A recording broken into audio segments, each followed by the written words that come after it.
ধরো আমি বললাম যে এখানে একটা তামার তার আছে, এই তামার তারের মধ্যে সবই কি কপার। তাহলে এই সব কপারগুলো, এদের মধ্যে কোনো চার্জ তো আমি দেখতে পাচ্ছি না স্যার, সবাই তো কপার, একটা পিওর মেটাল, একটা নিউট্রাল অ্যাটম। এই নিউট্রাল অ্যাটমটা তাদের মধ্যে কি এমন অ্যাট্রাকশন থাকে যে এরা এক কাছে থাকছে। এই কার্বনে দেখো, আমরা জানি কার্বনের ভ্যালেন্সে অরবিটে 4টে যোজক ইলেকট্রন থাকে, ভ্যালেন্স ইলেকট্রন। তাই 4টে যোজক ইলেকট্রন মানে সে 4টেই সিগমা বন্ড করতে পারবে, আর 4টেই যদি সিগমা বন্ড করে তাহলে কোনো পাই বন্ড থাকবে না। আর কোনো পাই বন্ড না থাকলে সেই কার্বনকে বলা হয় sp3 হাইব্রিডাইজেশন। আর গোটা গোটা কণা কিন্তু রুমের ভেতরে নেই। ওই 8টা কণা, পুরো গোটা গোটা কণা রুমের ভেতরে নেই। ওই 8টা কণার কিছু একটা অংশ ওই রুমের মধ্যে ঢুকে আছে। যে অংশটা ঢুকে আছে সেই অংশটা আমি কেটে রাখলাম, বাকিটা বাদ দিয়ে দিলাম। বোঝা গেছে? তো এইটা আবার দেখো, তাহলে বুঝতে পারবে। আবার দেখো যে কিভাবে এই 8টা কণার 8টা কর্নারে থাকে এবং কিভাবে কতটা অংশ ওই রুমের মধ্যে বা ওই একক কোষের মধ্যে আছে, সেই অংশটুকু শেয়ার করেছি। এর জন্য 6টা তলের জন্য দেখো 3টে কণা, তাহলে আগের একটা আর এইটা নিয়ে মোট 4টে কণা পাওয়া গেল। ঠিক আছে, তাহলে আমরা একটু ক্যালকুলেটটা করে নিই, তাহলে বুঝতে পারবো। দেখো এখানে লিখে দিচ্ছি 8 × 1 প্লাস 6 × 1 2। স্যার 8 × 1 মানে 8টা কর্নারে 1 অংশ করে, আর 6টা তলে হাফ অংশ করে, কারণ তলে থাকলে তার অর্ধেক অংশ রুমে, অর্ধেক অংশ ওইদিকে। বুঝতে পারছো? তুমি ভাবো তোমার রুমে যে দেওয়ালটা আছে, সেই দেওয়ালের মাঝখানে একটা বল রাখা আছে, সেই বলটার অর্ধেক অংশ তোমার রুমে আছে, অর্ধেক অংশ তোমার ওই দিকে রুমে আছে। তার মানে কি, অর্ধেক অংশ তোমার রুমে মানে কি, এই হাফ অংশ করে আছে। এইরকম তল কটা আছে স্যার? 6টা আছে। তাহলে মোট হাফ অংশ করে 6 × 1 2 মানে স্যার 3টে, আর 8টা কর্নারের জন্য একটা, মোট হলো স্যার 4টা, অর্থাৎ 4টে কণা এই ফেস সেন্টার কিউবিক বা এফসিসি তে আছে। 8টা কর্নারে 8টা আছে, 1 অংশ করে আছে, তাহলে 8 × 1 বেশ একটা গেল। আর স্যার তলে স্যার 6টা আছে, হাফ অংশ করে, তার 6 × 1 2 মানে 3টে গেল, মোট 4টে গেল। আর স্যার 4টে কণা তো ভিতরেই আছে, তারা তো গোটা গোটা অংশ কুড়ি আছে, তাহলে মোট কত হবে স্যার? মোট হবে 1 + 3 + 4 সমান হচ্ছে স্যার 8টা। দেখে নাও।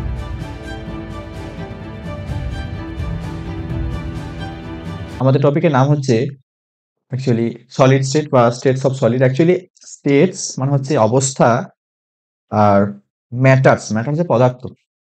পদার্থের 3 প্রকার অবস্থা আমরা সবাই জানি, একটা হচ্ছে solid and liquid and gas. তোমাদের ক্লাস 11-এ সলিড অ্যান্ড গ্যাস আছে, লিকুইডটা তোমাদের ক্লাস 12-এ আছে। আমি আজকে পড়াবো তোমাদের ওই পদার্থের সলিড অবস্থা, অর্থাৎ কঠিন অবস্থা।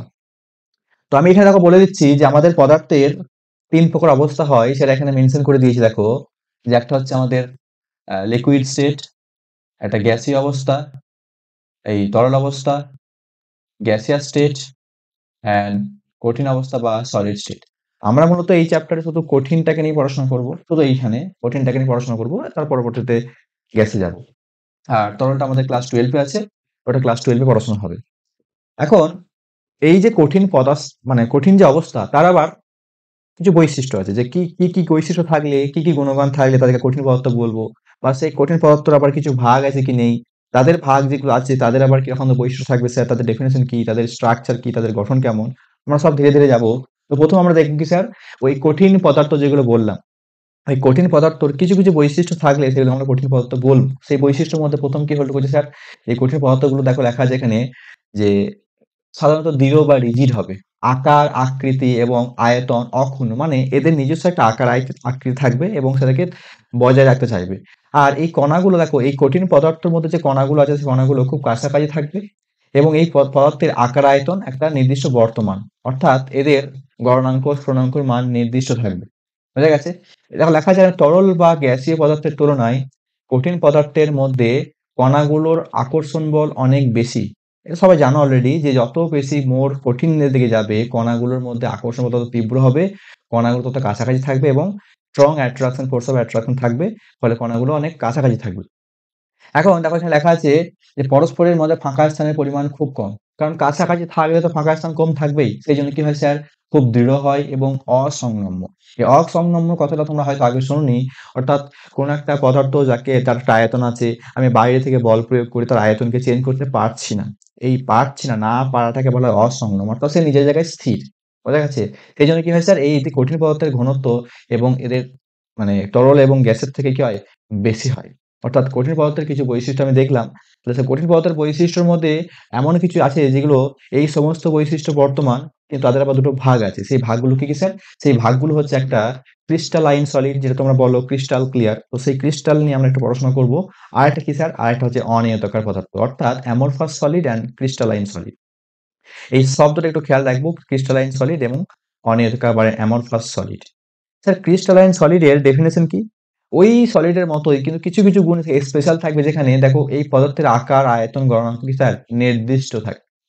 আকার, আয়তন, গলনাঙ্ক নির্দিষ্ট থাকবে এবং কণাগুলো একটা সুনির্দিষ্ট সুশৃঙ্খল পর্যায়ক্রমে বিন্যস্ত থাকবে। মানে যে একটা সলিড পদার্থ যেখানে কণাগুলো যে আছে তাদের যে অ্যারেঞ্জমেন্ট, যে কণাদের অ্যারেঞ্জমেন্ট সেইটা সুবিন্যস্ত এবং এটা অনেক দূর অব্দি বিস্তৃত। অর্থাৎ এমন নয় যে কোনো কাছাকাছি কোথাও কোনো একটা জায়গায় হয়তো কণাগুলো কাছাকাছি আছে, কোনো জায়গায় কণাগুলো দূরে, দূরে আছে, তা নয়।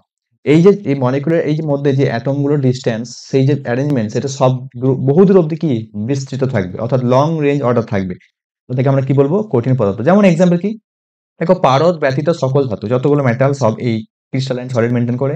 এমনকি sodium chloride salt, potassium chloride salt, এই সুক্রোজ, ডায়মন্ড, কোয়ার্টজ, এগুলো সব কি স্যার? সবগুলো ক্রিস্টালাইন সলিড মেনটেন করে।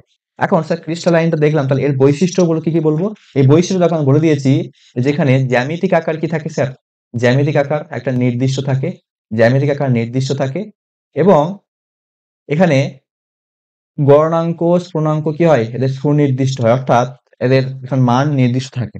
অর্থাৎ আমি সকালে, বিকালে, দুপুরে যখন করি না কেন এই মানটা একটা চেঞ্জ হয় না, একই রকম থাকে। আর এই যে লিনতাপ, এই গলনের লিনতাপ তোমরা অবশ্যই পড়েছো যে একটা পদার্থকে গলাতে যে পরিমাণ তাপের প্রয়োজন সেটা নির্দিষ্ট অ্যামাউন্টের প্রয়োজন। সেই নির্দিষ্ট পরিমাণ পদার্থকে তাপে গলিয়ে পরিণত করতে যে পরিমাণ তাপের প্রয়োজন তাকে কি বলা হয়? লিনতাপ। তো এইসব মানগুলো কি সবার নির্দিষ্ট থাকে। এই ধরনের বৈশিষ্ট্য যাদের থাকবে তারা কি হবে স্যার? কঠিন কেলাসের পদার্থ, অর্থাৎ দৃঢ় এবং অসংযম হয়। তাহলে এর একটা এক্সাম্পল আমরা দেখবো শিখলাম স্যার, এবং এর ছবিটা দেখে তাহলে বুঝতে পারবো। দেখো এখানে একটা ছবি আমি দিয়েছি, সেই ছবিটা দেখো, দেখা গেছে যে এই যে কণাগুলো, এখানে দেখো একটা কণা আছে, এখানে একটা কণা আছে। এখানে আমি দুটো ধরনের কালারকে দিয়েছি, মানে দু ধরনের কণা, অর্থাৎ একটা ক্যাটায়ন একটা অ্যানায়নের যে কণা। যেমন আমরা বলে এলাম NaCl, KCl একটা ক্রিস্টালাইন সলিড স্ট্রাকচার মেনটেন করে।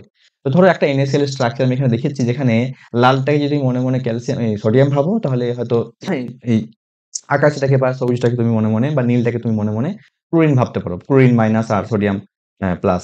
এখন এখানে দেখে বুঝতে হবে যে এই কণাগুলোর মধ্যে একটা গ্যাপ আছে। এটা আমি বোঝার সুবিধার্থে গ্যাপটা বুঝিয়েছি, কিন্তু অ্যাকচুয়ালি ওরা এইভাবে টাচ করে থাকে। এই যে টাচ, এই ছবিটা দেখলে বুঝতে পারবে যে কণাগুলো একটা সুনির্দিষ্ট পর্যায়ক্রমিকভাবে বিন্যস্ত থাকে। এমন নয় যে এটা কোথাও গিয়ে কাছাকাছি, কোথাও দূরে, দূরে। যেটা বলেছিলাম না যে কণাগুলোর মধ্যে যে এই অর্ডারটা, এটা বহুদূর অব্দি লং রেঞ্জ অর্ডার অব্দি বিস্তৃত থাকবে।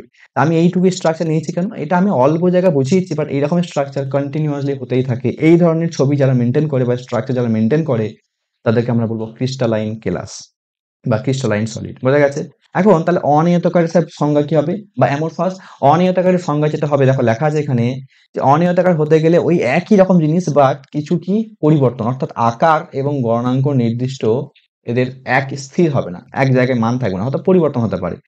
এমনকি সময়ের সাথে, সাথে পরিবর্তন হতে পারে এবং সেই কণাগুলোর দেখো, এই কণাগুলোর মধ্যে পরমাণু বলো বা আয়ন বলো, এদের এদের সুনির্দিষ্ট বিন্যস্ত থাকে না। অর্থাৎ আমি যদি বলি যে আমার এই অল্পটুকু অংশ কণাগুলোর মধ্যে গ্যাপটা খুব কম, আবার পাশের কিছু অংশে কণাগুলোর মধ্যে গ্যাপটা খুব বেশি, এবং এরা একটা হয়তো রেখাভাবে বিন্যস্ত ছিল, ওখানে গিয়ে হয়তো রেখা বিন্যস্ত ডিসঅর্ডার হয়ে গেছে।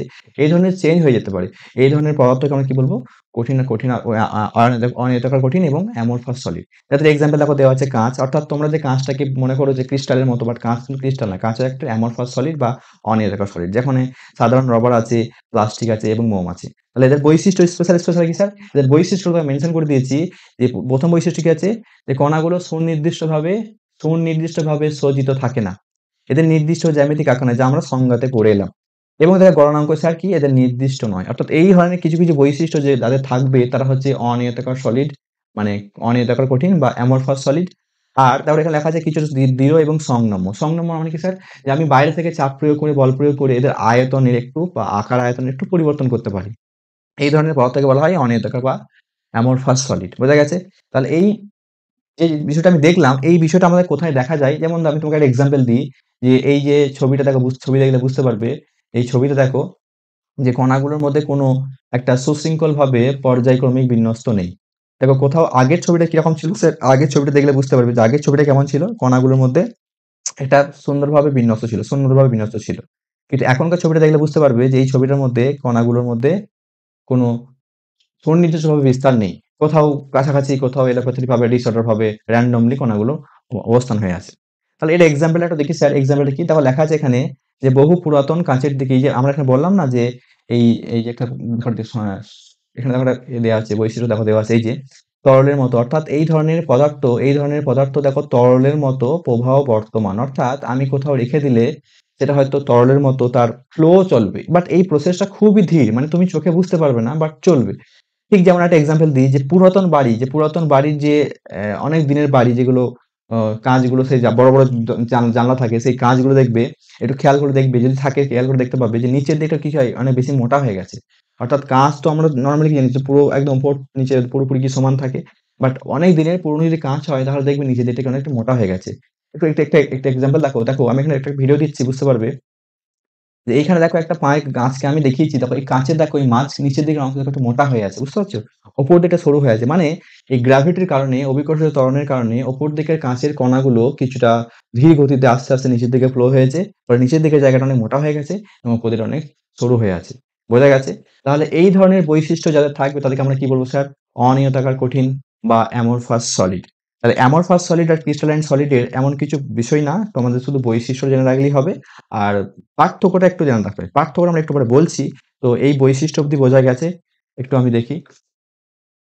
একটু রেসপন্স করো, বৈশিষ্ট্য কি বোঝা গেছে?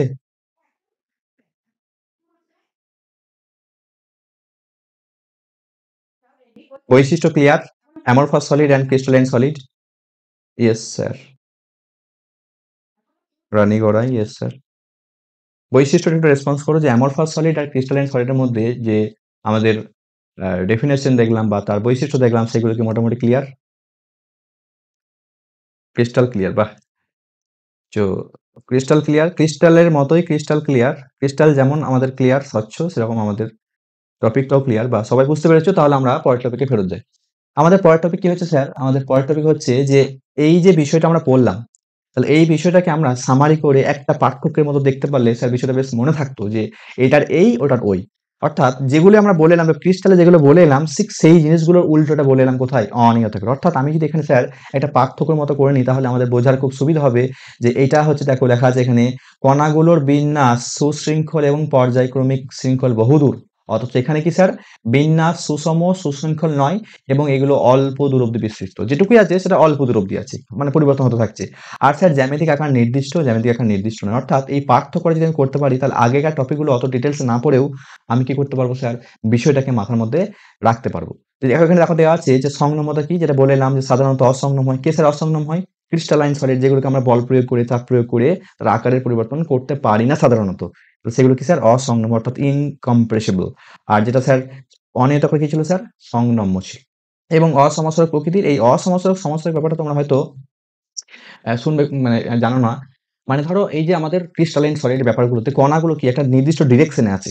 এই ডিরেকশনে আছে, এই ডিরেকশনে আছে, হয়তো এই কোনে ডিরেকশনে নেই। বাট এই যে আমরা অনিয়তাকার পদার্থ দেখলাম যেখানে কণাগুলোর কোনো নির্দিষ্ট কোনো ডিরেকশন নেই, চারিদিকে ছড়িয়ে আছে, অ্যালোপ্যাথিক ভাবে ছড়িয়ে আছে, randomly ছড়িয়ে আছে।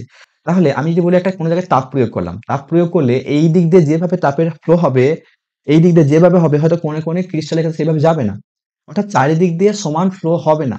বাট অনিয়তাকার কি স্যার? যে কণাগুলোর মধ্যে অ্যালোপ্যাথিক randomly বিন্যাস থাকার জন্য কণাগুলো কি হয় স্যার? চারিদিক দিয়ে তাপ প্রয়োগ করতে পারে, মানে তাপটা ফ্লো করতে পারে। অর্থাৎ কিছু নেচার যেগুলো চারিদিক দিয়ে সমানভাবে পাঠাতে পারে তাদেরকে বলে আইসোট্রপিক ইন নেচার, অর্থাৎ সমসরক প্রকৃতি।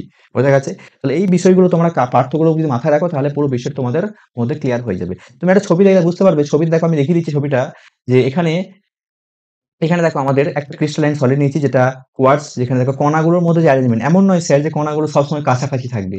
কণাগুলো কাছাকাছি কোথাও দূরে, বাট এই যে অ্যারেঞ্জমেন্টটা এটা একদম সুশৃঙ্খল ভাবে পর্যায়ক্রমিক অনেক দূর অব্দি বিস্তৃত থাকবে। কিন্তু তুমি একটা অ্যামরফাস গ্লাস দেখো, এই যে কাঁচকে আমরা জানলায় ব্যবহার করি, সেই কাঁচের স্ট্রাকচার দেখো যেখানে কণাগুলোর মধ্যে বলতে পারবে না যে এই ছবিটা এখানে ফাঁক এতটা, ওই জায়গাটা এখানে ফাঁক এতটা। অর্থাৎ এদের স্ট্রাকচারে কোনো সুবিন্যস্ত থাকে না, সুশৃঙ্খল থাকে না। তাহলে এই ছবি এবং পার্থক্য মোটামুটি আশা করি ক্লিয়ার হয়েছে। আমরা চলে যাবো পরের টপিক, সেটা হচ্ছে আমাদের কি স্যার? আমাদের কেলাস আকার কঠিনের শ্রেণীবিন্যাস। অর্থাৎ আমরা প্রথমে শিখলাম স্যার কঠিন পদার্থ, তারপর শিখলাম তার ভাগ, একটা ক্রিস্টালাইন সলিড আর একটা হচ্ছে অ্যামরফাস সলিড। সেই ক্রিস্টালাইন সলিডের আবার কিছু ভাগ আছে। তো সেই ভাগগুলো কি, কি স্যার? সেই ভাগ এখানে মেনশন করে দিয়েছি। সেই ভাগ হচ্ছে, ১ম ভাগ কি আছে? এই ক্রিস্টালাইন সলিডে আমরা আমাদের ৪ টে ভাগ করেছি। আমাদের কাজ ৪ টে ভাগ করে। কি, কি স্যার? একটা হচ্ছে আণবিক কেলাস অর্থাৎ মলিকুলার ক্রিস্টাল, একটা হচ্ছে আয়নীয় কেলাস অর্থাৎ আয়নিক ক্রিস্টাল, একটা সমযোজী কেলাস অর্থাৎ নেটওয়ার্ক ক্রিস্টাল, একটা ধাতব কেলাস অর্থাৎ মেটালিক ক্রিস্টাল। তোমরা মোটামুটি এই আয়নিক ক্রিস্টালটা ক্লাস 9-10 থেকেই জানো। এই সমযোজী ক্লাসটা আমরা নতুন শিখবো, মেটালিক ক্লাসটা আমরা হয়তো নতুন শিখবো, আর আণবিক ক্লাসটা আমরা কোনো আণবিক অণু অর্থাৎ সমযোজী যে অণুগুলো আছে তাদেরকে আমরা সাধারণত গ্যাসিয়াস ভাবে দেখি, যেমন অক্সিজেন, নাইট্রোজেন, হাইড্রোজেন, বাট এদেরকেও আমি কঠিন করতে পারবো যদি টেম্পারেচার অনেক ফল করি।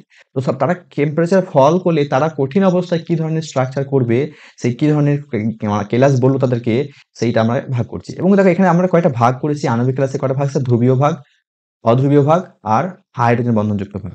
এখন আমি যদি স্পেশালি ১ম এ আণবিক কেলাস নিয়ে পড়াশোনা করি, দেখব আণবিক কেলাসে কি আছে স্যার? এর আবার যে ৩ টা ভাগ, সেই ৩ টা ভাগ আমরা মেনশন করে দিয়েছি। কি, কি স্যার?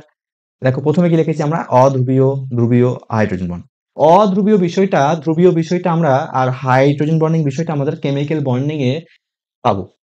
কেমিক্যাল বন্ডিং এর শেষ দিকের একটু আগে আছে যে কোনো একটা মলিকিউলের মধ্যে হতে পারে তারা দুটো সেম অ্যাটম, হতে পারে তারা দুটো ডিফারেন্ট অ্যাটম। এত দুটো ডিফারেন্ট অ্যাটম দিয়েও একটা মলিকিউলটা অধ্রুবীয় করা যায় যদি তাদের পুরো স্ট্রাকচারটার মধ্যে চারিদিক দিয়ে বল মানে ডাইপোল মোমেন্টটা কি হয়? মানে পোলারিটি সেম থাকে। অর্থাৎ এবং অপোজিট ডিরেকশনে থাকে। এমন যদি বলি স্যার একটা H2 মলিকিউল যেখানে দুটো H আছে, অর্থাৎ দুটো H তাদের ইলেকট্রোনেগেটিভিটি সেম থাকার জন্য তারা বন্ড পোলারিটি দুদিকে সমান করবে বলে এই বন্ডটাকে বলা হয় নন পোলার বা অধ্রুবীয়। বোঝা গেছে? এখন স্যার CH4 বন্ডে কিন্তু স্যার CH বন্ডটা কিন্তু স্যার পোলার বন্ড, ধ্রুবীয় বন্ড। কিন্তু স্যার গোটা মলিকিউলটা কি হচ্ছে স্যার? যেহেতু গোটা মলিকিউলটার মধ্যে উপর দিকে H, মাঝখানে C, আবার নিচের দিকে H। অর্থাৎ CH এর C টানলে উপর দিকে CH এর এই C টানবে। অর্থাৎ চারিদিক দিয়ে দেখতে গেলে পুরো বিষয়টা কিন্তু নন পোলারই মেইনটেইন করছে। অর্থাৎ হতে পারে সেগুলো একই হোমো অ্যাটমিক মলিকিউল, হতে পারে তারা hetero atomic molecule. But overall structure যদি তাদের নন পোলার হয়, সেই সমস্ত কম্পাউন্ড গুলো সলিডে যে স্ট্রাকচার করবে তাকে বলা হয় মলিকুলার বা আণবিক কেলাস আকার কঠিন। তাহলে স্যার অধ্রুবীয় নাই বুঝলাম, ধ্রুবীয় কোনটা? ধ্রুবীয় কি নরমালি কোনো হয়তো হেটেরোঅ্যাটম আছে বা হয়তো কোনো হেটেরোঅ্যাটম থাকার পরেও হয়তো মলিকুলটার মধ্যে এমন বন্ড অ্যাঙ্গেল আছে বা কোনো লোন পেয়ার আছে বা স্ট্রাকচার সিমেট্রিক নয়, বা সেখানে হয়তো আমি তোমাকে যদি একটা স্ট্রাকচার তোমাকে দেখাই, এখানে স্ট্রাকচার আমি ড্র করে দিচ্ছি তাহলে বুঝতে পারবে যে স্যার এই যে NH3 N, এখানে উপরে একটা লোন পেয়ার আছে। তোমরা এটা সবাই জানো যে এটা স্ট্রাকচার, NH এর স্ট্রাকচার এটা। যেখানে স্যার N এবং H এর মধ্যে তড়িৎ কার বেশি স্যার? নাইট্রোজেনের বেশি। তাই এই বন্ডটা কে টানবে স্যার? নাইট্রোজেন টানবে। অর্থাৎ সবাই নাইট্রোজেন টানবে, সব বন্ডগুলোতে নাইট্রোজেন টানবে। অর্থাৎ এই ৩ টের একটা লব্ধি বল অপোজিটে থাকবে। ফলে এই লব্ধি বল অপোজিটে থাকবে এবং লোন পেয়ারের মান সমান অপোজিটে থাকবে।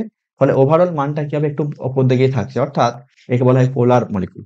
অর্থাৎ বন্ডগুলোও পোলার, মলিকিউলটা পোলার। বাট CH4 এ কি ছিল স্যার? যেখানে বন্ড পোলার ছিল বাট ওভারঅল মলিকিউলটা কি ছিল স্যার? নন পোলার। তাহলে এই ধরনের কিছু পোলার মলিকিউল যেমন SO2 কেমন স্ট্রাকচার? SO2 এর স্ট্রাকচার হচ্ছে S এরকম। এই বিষয়ে স্ট্রাকচার গুলো তোমরা কেমিক্যাল বন্ডিং এ পড়বে, হ্যাঁ? মানে ওখানে দেখবে ডিটেইলস আছে। হাইব্রিডাইজেশন পড়ার পর একটা H বার করতে হয়। ওই H এ গিয়ে তোমরা ক্যালকুলেট করতে পারবে। যে কার H এর মান ৪ হবে, কারোর H এর মান ৩ হবে। এখানে H এর মান 3 হয়, H এর মান 3 হয়, যেখানে sp2 হয়। এই স্ট্রাকচার হাইব্রিডাইজেশন তোমরা কোথায় পড়বে স্যার? এগুলো সব তোমরা কেমিক্যাল বন্ডিং এ পড়বে। বোঝা গেছে? তাহলে আমাদের এই যে যেগুলো পোলার মলিকিউল, এখানে এই ডাইপোল মোমেন্ট কোন দিকে? এদিকে কাজ করবে, এটা এদিকে কাজ করবে, আর এটা এদিকে কাজ করবে। বাট এখানে দেখো এই ৩ টের একটা লব্ধি বল কখনোই 0 হবে না। অর্থাৎ একটা নির্দিষ্ট মান থাকবে। সেই মানটা আমাদের কি বলতে চাইছি? মলিকিউলটা কি? পোলার। এখন এই পোলার মলিকিউল গুলো যদি আমি তাপমাত্রা বা টেম্পারেচার ফল করে সলিড করে দিই, তাহলে তাদের যে স্ট্রাকচার তাকে বলা হয় স্যার ধ্রুবীয়, আণবিক, কঠিন। আর স্যার একটা কি আছে? হাইড্রোজেন বন্ধনযুক্ত। এই হাইড্রোজেন বন্ডিংটা তোমরা পড়বে ওই কেমিক্যাল বন্ডিং এর শেষের দিকে, যেখানে জলের মধ্যে বা অ্যামোনিয়ার মধ্যে বা HF এর মধ্যে ওই যে হাইলি তড়িৎ এলিমেন্ট যেমন ফ্লুরিন, অক্সিজেন, নাইট্রোজেন থাকে এবং হাইড্রোজেন থাকে, এবং ওই NH বন্ডটা হাইলি পোলার হয় বলে এই হাইড্রোজেনটার মধ্যে ইলেকট্রন ডেনসিটি কমে যায়। সে পাশের একটা তড়িৎ এলিমেন্টের সঙ্গে যার লোন পেয়ার এভেলেবেল তার সঙ্গে একটা হালকা ইন্টারেকশন করে, তাকে বলা হয় হাইড্রোজেন বন্ডিং। বিষয় ডিটেইলসটা এই বিষয়টা তোমরা কেমিক্যাল বন্ডিং এ পড়বে।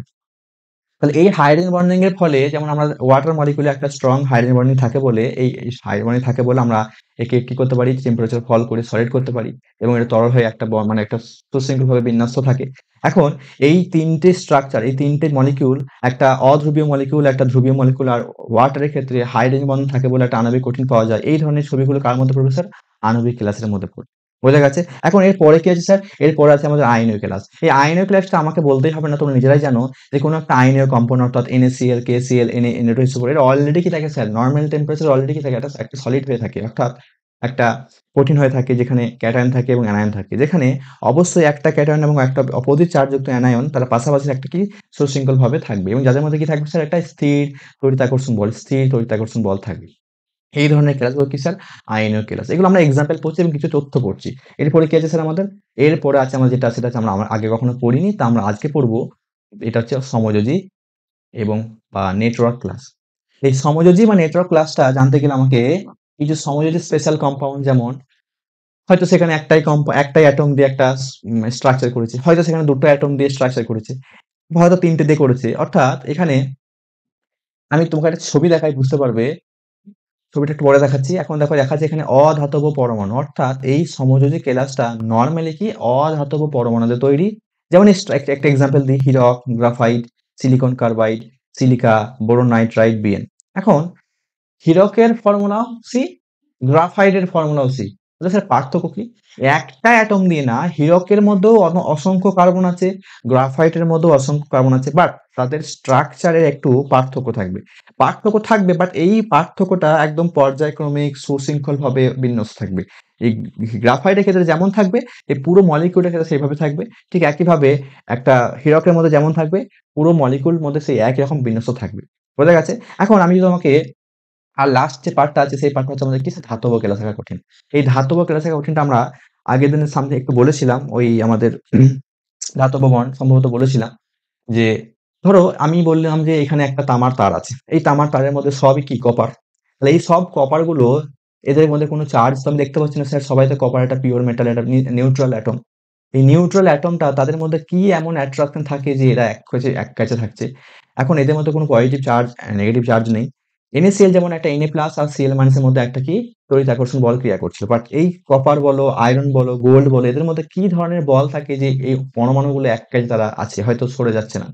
এখন এই বিষয়টা এক্সপ্লেন করতে গিয়ে বলেছিলাম যে এই মেটালগুলো তার লাস্ট যে অরবিট সেখানকার ইলেকট্রনকে তারা ত্যাগ করে কাউকে দেয় না। ত্যাগটা করে নিজের কাছে রেখে দেয়। এবং এইখানে অসংখ্য মেটাল যদি ত্যাগটা করে অসংখ্য একটা ইলেকট্রনের স্রোত করে দেয়, অর্থাৎ ইলেকট্রনের একটা বিছানার মতো করে দেয় এবং সেই বিছানাটা একটা নেগেটিভ চার্জ যুক্ত হয়ে গেল। আর যে ইলেকট্রনগুলো ত্যাগ করেছিল সেই মেটালগুলো পজিটিভ চার্জ যুক্ত হয়ে গেল। এখন ওই বিছানার মধ্যে যে ওই চার্জ যুক্ত মেটালগুলো লাগানো থাকবে, এইভাবে তারা একটা নেগেটিভ পজিটিভ ইন্টারাকশন করে ধাতব বন্ড তৈরি করবে। দেখো এখানে মেনশন করে দিয়েছি আমি যে কোনো ধাতব কেলাসের ক্ষেত্রে লিখে দিয়েছি, কোনো ধাতব কেলাসের ক্ষেত্রে তাদের যোজক ইলেকট্রনগুলি বর্জন করে ক্যাটায়নে রূপান্তরিত হয় এবং এই বর্জন করে কাউকে দেয় না, নিজের মধ্যেই থাকে, পাশে রাখা থাকে এবং বর্জিত ইলেকট্রনগুলি একটা ইলেকট্রন সমুদ্র অর্থাৎ ওই যে বিছানা ইলেকট্রন শুধু ইলেকট্রনের স্রোত তৈরি করেছে। এই স্রোতের মধ্যে কি ক্যাটায়নগুলো কি থাকে গ্রথিত থাকে অর্থাৎ ডোবানো থাকে। এইভাবে কি হয় মেটালিক বন্ডটা আমাদের ক্রিয়েট করে।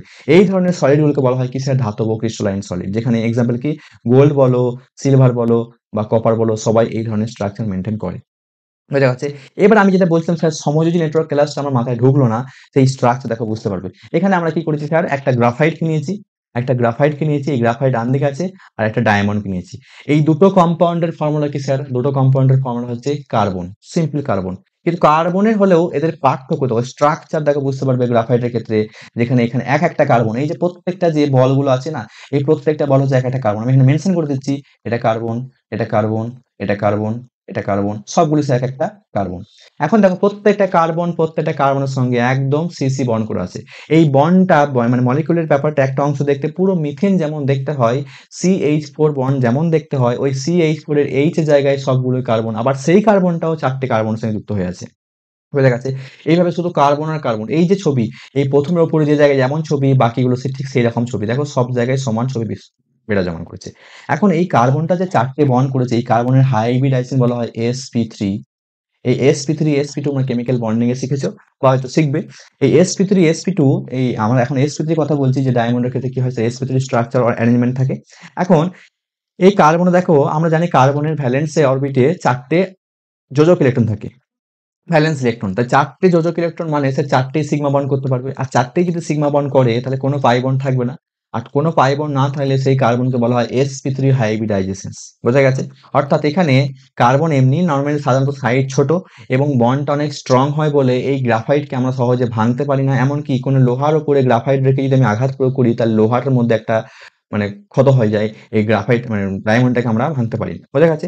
এখন আমরা চলে যাবো কোথায়? চলে যাবো আমরা গ্রাফাইটে। এই গ্রাফাইটের স্ট্রাকচার দেখলে বুঝতে পারবে যেখানে প্রত্যেকটা কার্বন, এই যে এখানে কার্বনগুলো আছে না, এই কার্বনগুলো প্রত্যেকটা কার্বন দেখো এক একটা কার্বনের সঙ্গে ৩ টে করে বন্ড করে আছে। দেখো ৩ দিকে ৩ টে করে বন্ড করেছে। স্যার আগেরটাতে স্যার ৪ টে করে বন্ড করেছিল। ওই ৪ টে করে বন্ড করেছিল বলে এটা একটা sp3 বা টেট্রাহেড্রাল জিওমেট্রি অ্যারেঞ্জ করেছিল। বাট এখানে যেহেতু একটা কার্বন ৩ দিকে ৩ টে বন্ড করেছে মানে একটা প্ল্যানার জিওমেট্রি করবে না? এই প্ল্যানার জিওমেট্রি করে দেখো একটা আমরা জানি যে কার্বনের ক্ষেত্রে স্যার ৪ টে ভ্যালেন্স ইলেকট্রন থাকে। তাহলে একটা নিশ্চয়ই ইলেকট্রন সেটা আনপেয়ার্ড হয়ে আছে। এখানে একটা p অরবিটালে একটা ইলেকট্রন আছে। এই যে একটা সিস্টেম, এই যে একটা লেয়ার, এই লেয়ারটাও ঠিক তার নিচে আবার সেই একই রকম ভাবে মেইনটেইন করে। এখন এইরকম লেয়ার চলতেই থাকে অর্থাৎ একটা নির্দিষ্টভাবে এই লেয়ারগুলো স্তর থাকে। যার ফলে এই যে গ্রাফাইট, এই যে মাঝের যে সি বন্ডগুলো আছে সেই বন্ডগুলো একটু স্ট্রং হয় কার থেকে? এই যে উপরের লেয়ারের সঙ্গে নিচের লেয়ারের ইন্টারাকশন। এই ইন্টারাকশন কেন হয় স্যার? ওই যে বললাম না কার্বন ৩ টে বন্ড করে আর একটা ইলেকট্রন আনপেয়ার থাকে। ওই আনপেয়ার ইলেকট্রনটা উপরের লেয়ারেও আছে এবং নিচের লেয়ারেও আছে। এই ইলেকট্রনের মধ্যে যে ইন্টারাকশন যদিও এই বন্ডটা অনেক দুর্বল হবে, অনেক দূরে থাকবে। তাহলে এই বন্ডটা দুর্বল হওয়ার জন্য, এই ইন্টারাকশনটা দুর্বল হওয়ার জন্য, এটা কোনো বন্ড নয়, এটা এই ইন্টারাকশন দুর্বল হওয়ার জন্য আমি যদি অল্প বল প্রয়োগ করি না তাহলে এই লেয়ারটা খুলে চলে আসবে। ঠিক যে কারণের জন্য তোমরা যখন পেন্সিলকে খাতায় আঁকো, ওই পেন্সিলের যে গাটা পিচ্ছিল হয় না? ওই লেয়ারগুলো তোমার হাতে বা খাতাতে খুলে যায় বলে খাতায় দাগ কাটতে থাকে। এই স্ট্রাকচার হচ্ছে এখানে কি স্যার? গ্রাফাইট। যেখানে প্রত্যেকটা কার্বন স্যার কি হয়? sp3 sp2 স্ট্রাকচার মেইনটেইন করে অর্থাৎ ট্রাইগোনাল প্ল্যানার স্ট্রাকচার মেইনটেইন করে। বোঝা গেছে? এখন এখানে দেখো sp2 হওয়া মানে স্যার একটা কি আছে? একটা আনপেয়ার্ড ইলেকট্রন আছে। কি স্যার? Unpaired electron. এই আনপেয়ার্ড ইলেকট্রন প্রত্যেকটা কার্বনে একটা করে আছে। এইজন্য কি হয় স্যার আমি যদি এখানে কোনো এক জায়গায় কারেন্ট বা তড়িৎ লাগিয়ে দিই অর্থাৎ এই জায়গায় লাগিয়ে দিই, এই ইলেকট্রন মাধ্যমে এই ইলেকট্রনটা তড়িৎ প্রবহন করতে পারে। অর্থাৎ যার জন্য গ্রাফাইটে স্যার গ্রাফাইটে আনপেয়ার্ড ইলেকট্রন থাকে বলে সে কি হয়? সেই ইলেকট্রন তড়িৎ কি হয়? ফ্লো করতে পারে। তাপ ও তড়িতের কি স্যার? সুপরিবাহী। কিন্তু স্যার এখানে গ্রাফাইট এই ডায়মন্ডে কি হবে স্যার? ডায়মন্ডের ক্ষেত্রে তাপের কিন্তু খুব ভালো সুপরিবাহী হলেও কিন্তু ইলেকট্রন নাই বলে অযুগ্ম ইলেকট্রন নেই বলে এখানে তাপের কি? কুপরিবাহী। তাই ডায়মন্ড তাপের কুপরিবাহী আর গ্রাফাইট তাপ ও তড়িতের সুপরিবাহী। তাহলে এই ডায়মন্ড গ্রাফাইট অবধি তোমাদের কোনো সমস্যা আছে নাকি আমি একটু দেখে নিই। ডায়মন্ড গ্রাফাইট নিয়ে কোনো সমস্যা আছে নাকি আমি একটু দেখে নিই। বলো, রেসপন্স করো। ডায়মন্ড গ্রাফাইট নিয়ে কোনো সমস্যা আছে?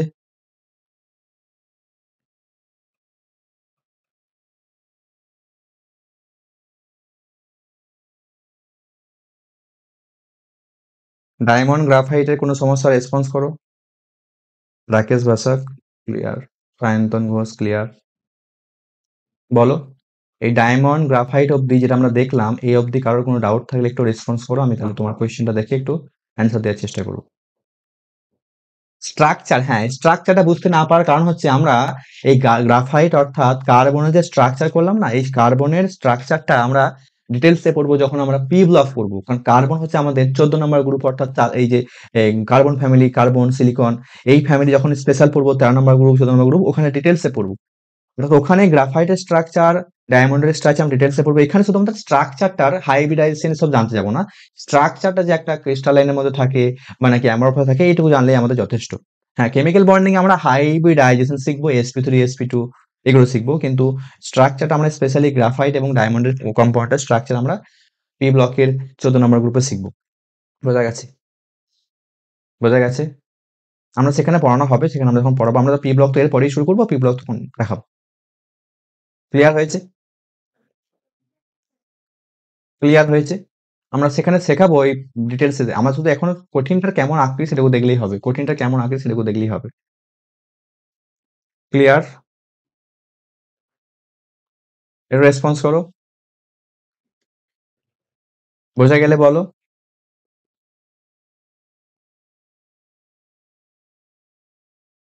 ক্লিয়ার হয়েছে?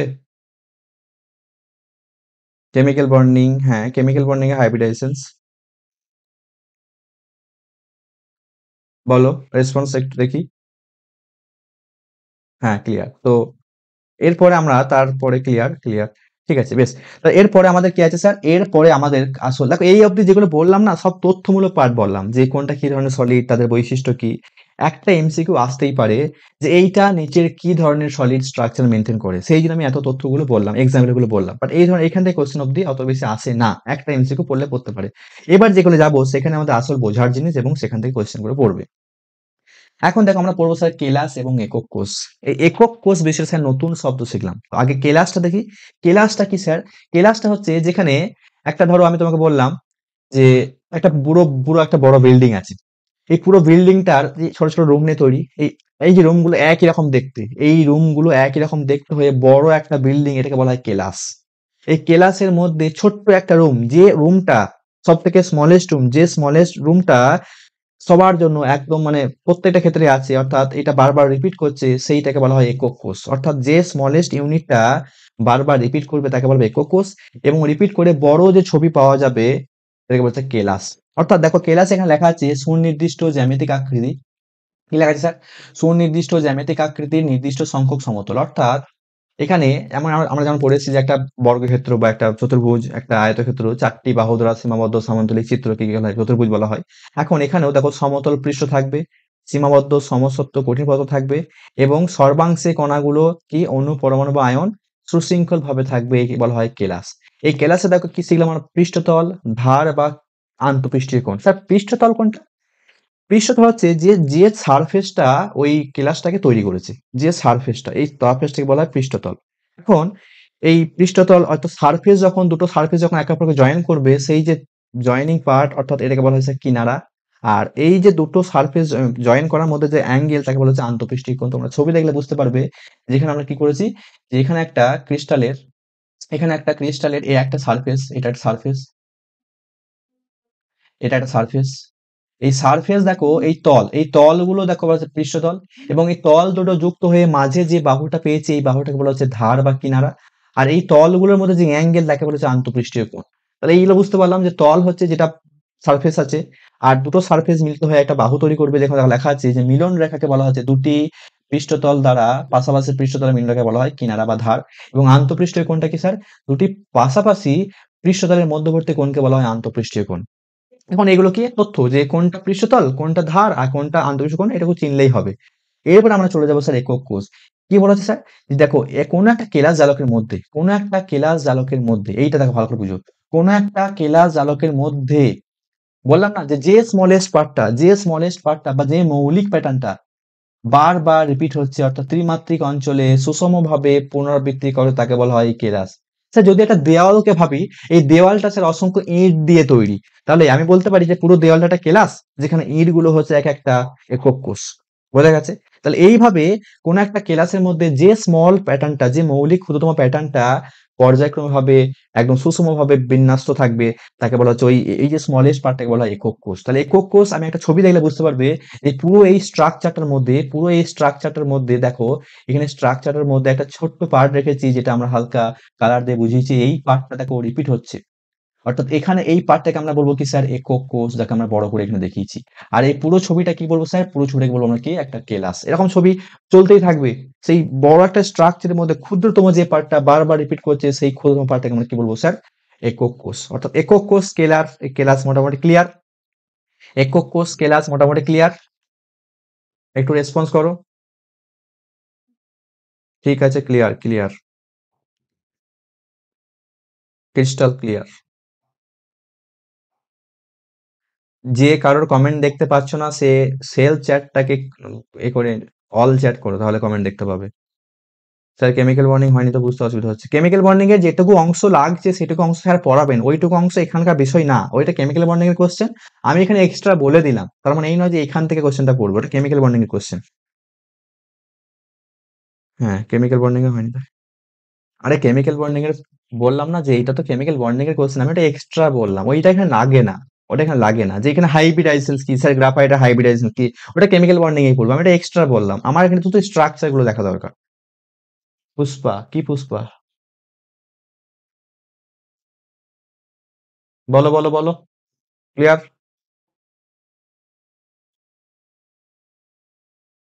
বেশ, খুব ভালোভাবে বুঝতে পেরেছো। Thank you. মোস্তফা, ঠিক আছে, বেশ। আমরা তার পরের টপিকে যাই। সেই পরের টপিকটা আমাদের কি নাম হচ্ছে স্যার? এর পরের টপিকটা হচ্ছে স্যার আমাদের, ভালো করে মন দিয়ে বুঝবে, কি স্যার?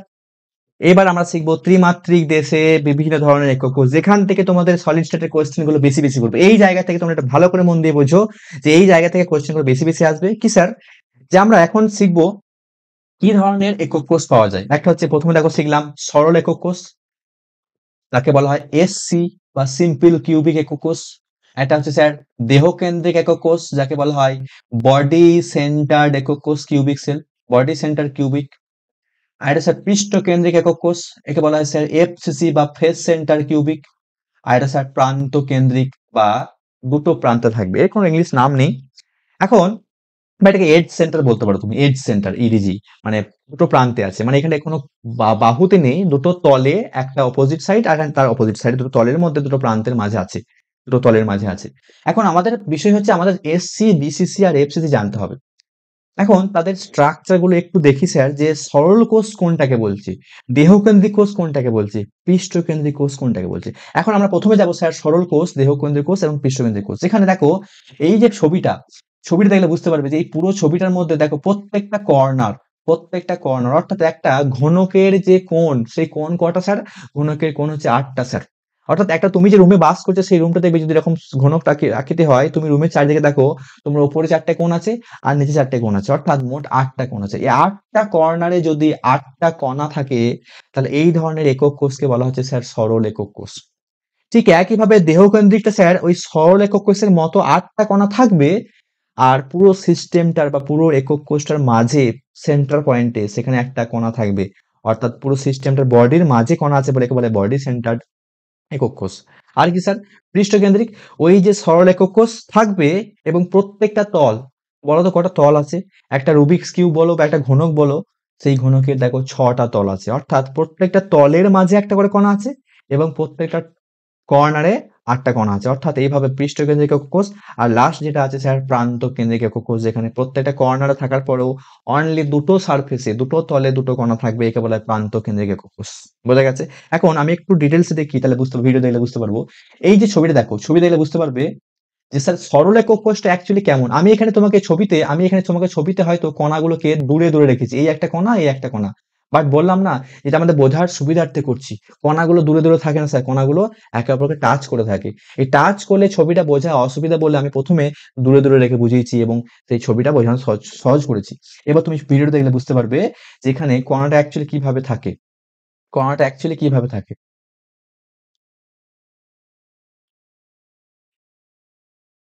দেখো এখানে ওই যে 4টে কণা, 8টে কণা, 8টে কর্নার আছে, এবং আমি যে অংশটা কেটে বাদ দিলাম, এটা কি বোঝালো স্যার?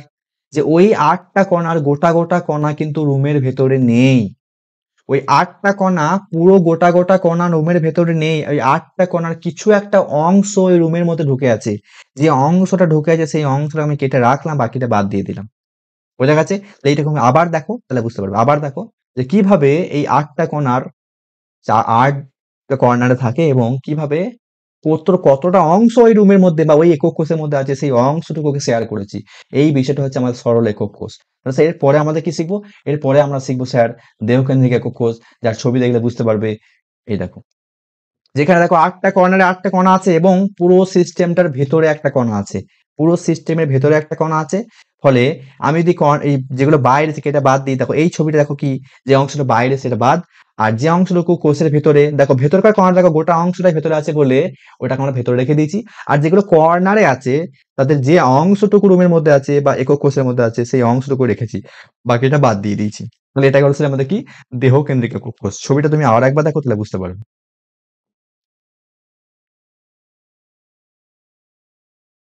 বোঝা যাচ্ছে যে মাঝের কণাটা দেখো গোড়াটায় আছে, ওটা কেটে বাদ যাচ্ছে না। আর কর্নারে কণাগুলো দেখো কিছুটা অংশ, সেই কত অংশ আমরা পরে যাচ্ছি, কিছুটা অংশ এই রুমের ভেতরে আছে। ক্লিয়ার? তাহলে এরপরে আমরা কি দেখবো স্যার? এরপরে আমরা দেখবো স্যার পৃষ্ঠকেন্দ্রিক। এই পৃষ্ঠকেন্দ্রিক কি বললাম স্যার? প্রত্যেকটা কর্নারে আছে এবং প্রত্যেকটা তলের মাঝে একটা করে আছে। তুমি ছবিটা দেখলে বুঝতে পারবে যে অ্যাকচুয়ালি ছবিটা কেমন ভাবে আছে। দেখো প্রত্যেকটা তল, অর্থাৎ সারফেসে একটা করে কণা আছে, আর প্রত্যেকটা কর্নারে আছে, মাঝে কিন্তু কোনো কণা নাই। এখানে দেখো এই যে অংশটুকু রুমের ভেতরে আছে, ঠিক সেই অংশটুকু আমি রেখেছি, বাকিটা কেটে বাদ দিয়ে দিয়েছি। বোঝা গেছে? তাহলে এখন সরল একক কোষ, দেহকেন্দ্রিক একক কোষ এবং পৃষ্ঠকেন্দ্রিক একক কোষের ৩ টের ছবি বোঝা গেছে। আমি একটু রেসপন্সটা দেখব, তোমাদের চ্যাটটা দেখব।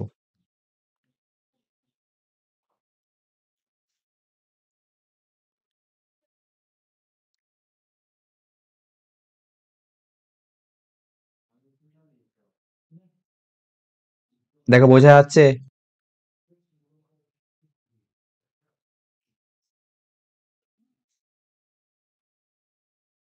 ক্লিয়ার? ক্লিয়ার হয়েছে? ক্লিয়ার। বাকিটা ক্লিয়ার? বোঝা গেছে, গুড। বাহ! খুব সুন্দর মোস্তফা মহলদার, বুঝতে পেরেছি। বাহ! সবাই বুঝতে পারছো, সমস্যা নেই। আমি তার পরের টপিকে এগিয়ে যাই। এর পরের টপিকটা কি আছে স্যার আমাদের? এর পরের টপিক হচ্ছে আমাদের ওই যে কেলাসের শ্রেণীবিভাগ। অর্থাৎ এই যে কেলাসগুলো পেলাম না, এই কেলাসের মধ্যে এখন এতগুলো স্ট্রাকচার হয়, সেই স্ট্রাকচারের মধ্যে যেমন আমরা বলি যে উদ্ভিদের ক্ষেত্রে এই উদ্ভিদগুলো এই গোত্রের মধ্যে, এই পর্বের মধ্যে পড়ে।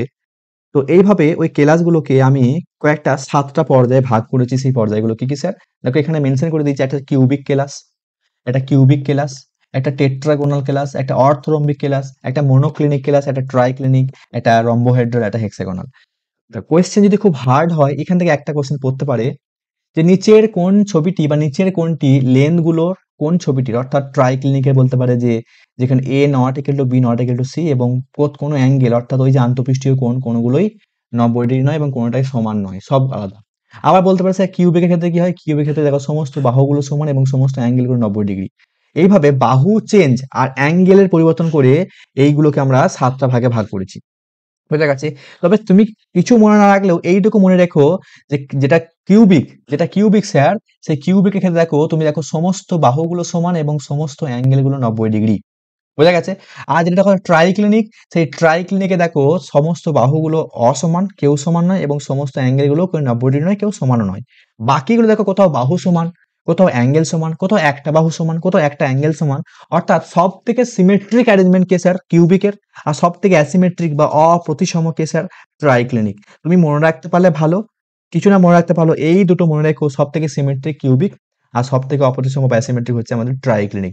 বাকি মাঝেরগুলো মনে রাখতে পারলে তো খুবই উত্তম হয়। বোঝা গেছে? তো যেটা বলা আসলে লিখে দেওয়া আছে, আমি লিখে দিয়েছি দেখো, যে দেখো এখানে লিখে দিয়েছে যে ঘনকাকার, অর্থাৎ কিউবিক, কিউবিক যেটা বললাম সেটা দেখো সব থেকে কি হয়, প্রতিসম। কারণ স্যার ওখানে বাহুগুলো সব সমান এবং ওখানে অ্যাঙ্গেল গুলো সব সমান।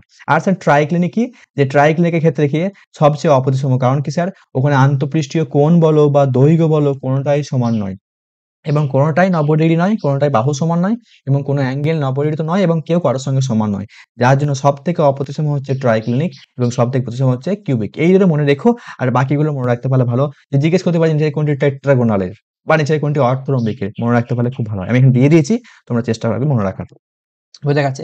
এরপর আমাদের ওই যে ৭ টা ভাগ করলাম, সেই ৭ টা ভাগের মধ্যে অ্যাকচুয়ালি ১৪ টা ব্রাভিস ল্যাটিস পাওয়া যায়। সেই ল্যাটিসগুলো আমরা এখানে দিয়ে দিয়েছি। দেখো ঘনকাকারের মধ্যে ৩ টে আছে, অর্থরম্বিকে ৪ টে আছে, আর স্যার এদিকে টেট্রাগোনালে দেখো ২ টো আছে, মনোক্লিনিকে ২ টো আছে, ট্রাইক্লিনিকে ১ টা আছে, হেক্সাগোনালে ১ টা আছে আর রম্বোহেড্রালে ১ টা আছে। টোটাল দেখো এখানে টোটাল দেখো গুণে দেখো 14 স্ট্রাকচার, অর্থাৎ ব্রাভিস ল্যাটিস ১৪ টা পাওয়া যায়। এই কোয়েশ্চেনটা আসে যে কতগুলি ব্রাভিস ল্যাটিস পাওয়া যায়। দেখো এখানে লিখে দিয়েছি ব্রাভিস ল্যাটিসের সংখ্যা হচ্ছে ওই ৭ টি যে ক্লাস পেলাম তার মধ্যে দেখো ১৪ টা আমরা ব্রাভিস ল্যাটিস পেয়েছি। এটা খেয়াল রেখো, কোয়েশ্চেন আসতে পারে, একটা এমসিকিউ পড়ে যায়। ২-১ বার পড়েছি। বোঝা গেছে? ২-১ বার পড়েছি। যেখানে দেখো মেনশন ৭ টা দেখো সরল বলেছে, ৩ টি দেহকেন্দ্রিক, এগুলো মেনশন করে দিয়েছি। তো তুমি শুধু এই ১৪ টা যে ব্রাভিস ল্যাটিস পাওয়া যায় এটুকু খেয়াল রেখো। বোঝা গেছে? এবার চলে যাবো স্যার আমরা কোথায়? এবার চলে যাবো আমরা আমাদের ওই প্রতিটি ঘনকাকার একক কোষে কণার সংখ্যা বের করব। অর্থাৎ ওই প্রত্যেকটা যে ঘনকাকার একক কোষ, সেই একক কোষের মধ্যে যে বললাম না যে ৮ টা যে কর্নারে কণাগুলো আছে তারা সবাই কিন্তু গোটায় ভেতরে ঢুকে নেই। কতটুকু অংশ ঢুকে আছে সেই অংশটা আমরা রেখে দিয়েছি এবং এরকম কতগুলো আছে, তাহলে মোট কণা কতগুলো হবে এইটা আমরা ক্যালকুলেট করব। তাহলে প্রথমে আমরা কি যাব স্যার? আমরা প্রথমেই যাব সিম্পল কিউবিক, তারপরে কি আছে, অর্থাৎ এটা বডি সরল ঘনকাকার একক কোষ, তারপরে কি স্যার বডি সেন্টার একক কোষ অর্থাৎ দেহকেন্দ্রিক একক কোষ, আর লাস্টে শিখবো স্যার ফেস সেন্টার। এখন তোমাকে যদি বলা হয় সিম্পল কিউবিকের যে ছবিটা আমরা এঁকেছিলাম, ঠিক দেখো এখানে মনে করতে, বুঝতে পারছো এই ছবিটা কোনটা? সিম্পল কিউবের ছবি দেখো, এই ছবিটা বুঝতে পারছো? এই যে ছবিটা আছে, এই ছবিটা দেখো, এই অংশটুকু, এই যে অংশটুকু কাটা আছে, শুধু এই অংশটুকু ওই একক কোষের মধ্যে আছে। অর্থাৎ 8টা কর্নারে যে 8টা কণা আছে, সেই কণার গোটা গোটা কণা কিন্তু ওই একক কোষের ভিতরে নেই। তার মানে কেন্দ্র থেকে কিছুটা অংশ ওই রুমের ভিতরে আছে। তুমি বলো তো 8টা কর্নারে এরকম অংশ কটা আছে? নিশ্চয়ই 8টা আছে। তাহলে এই অংশটুকু কত স্যার? অর্থাৎ এই টোটাল গুলোকে যোগ করলে কতগুলো কণা হবে? একটা নাকি দুটো? আমরা একটু দেখে নিই, ভিডিওতে বুঝতে পারবো কতগুলো কণা হবে স্যার। একটু দেখো, তাহলে বুঝতে পারবে। দেখো একটু ভিডিওটা।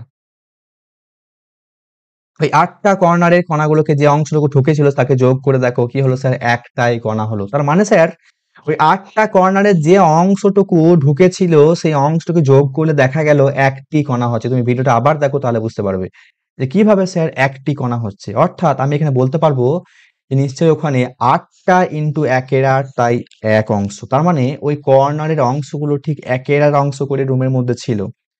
তাই আমি বলবো যে যেখানে সরল ঘনকাকার একক কোষ, সেখানে 8 ইন্টু 1/8 সমান একটি কণা ওই একক কোষের মধ্যে আছে। তুমি ভিডিওটা আবার দেখো, তাহলে বুঝতে পারবে। বোঝা যাচ্ছে? এক্স্যাক্টলি। তো এইভাবে আমাদের কি হয়, আমি বলতে পারবো স্যার, তাহলে আমাদের বলা যেতে পারে যে এখানে একক কোষের সংখ্যা হচ্ছে, একক কোষের মধ্যে কণার সংখ্যা হচ্ছে স্যার কি? একটা। দেখো এখানে লিখে দিয়েছি যে 8 ইন্টু 1/8 সমান 1, অর্থাৎ প্রতি একক কোষে মোট কণার সংখ্যা 1। এটা কার ক্ষেত্রে স্যার? শুধুমাত্র সিম্পল কিউবিক, অর্থাৎ সরল ঘনকাকার একক কোষে। তাহলে স্যার আমরা চলে যাবো বডি সেন্টার একক কোষের। বডি সেন্টার মানে কি স্যার? ওই যে বললাম 8টা কর্নারে 8টা কণা থাকবে, তারপরও ভেতরে একদম কেন্দ্রে একটা কণা গোটা আছে। তাহলে কেন্দ্রের কণাটা স্যার গোটায় আছে, তার তো কোনো অংশ নেই। আর বাকি 8টা কর্নারের স্যার কত অংশ করে আছে? শিখালাম 1/8 করে। তাহলে তোমরা বুঝতেই পারছো 8টা কর্নারের 8টা আছে 1/8 অংশ করে, আর কেন্দ্রে একটা আছে 1 অংশ গোটায়। তাহলে মোট কটা কণা স্যার? মোট দুটো। আমরা একটু ভিডিওটা দেখে নেবো, বুঝতে পারবো যে কিভাবে স্যার দুটো কণা হচ্ছে। দেখো, ওই 8 দিকের কর্নারে কণাগুলো নিয়ে একটা, আর কেন্দ্রের কণাটা নিয়ে একটা, অর্থাৎ দুটো কণা এই বডি সেন্টার একক কোষে আছে। অর্থাৎ একে বলা হয় বডি সেন্টার, যার একক কোষে, প্রত্যেকটা একক কোষে দুটো করে কণা আছে। আমরা একটু সেই ম্যাথটা দেখে নেবো, ক্যালকুলেট করে নেবো। অর্থাৎ কিভাবে সে আমরা বলবো যে 8 ইন্টু 1/8, 8 ইন্টু 1/8 আর প্লাস 1। দেখো লেখা আছে 8 ইন্টু 1/8 মানে কি স্যার? যে 8টা কর্নারে আছে 1/8 করে, প্লাস কেন্দ্রে একটা গোটা আছে। তাহলে এই একক কোষের দুটো করে কণা আছে, দুটো করে কণা আছে। এবার চলে যাবো স্যার কোথায়? আমরা ফেস সেন্টার্ড কিউবিক। অর্থাৎ ফেস সেন্টার্ড কিউবিকের আমরা বলেছি যে একই রকম ভাবে 8টা কর্নারে 8টা থাকবে, আর কোনো কেন্দ্রে থাকবে না। প্রত্যেকটা তল, অর্থাৎ 6টা তল আছে, সেই তলের ঠিক মাঝখানে একটা থাকবে।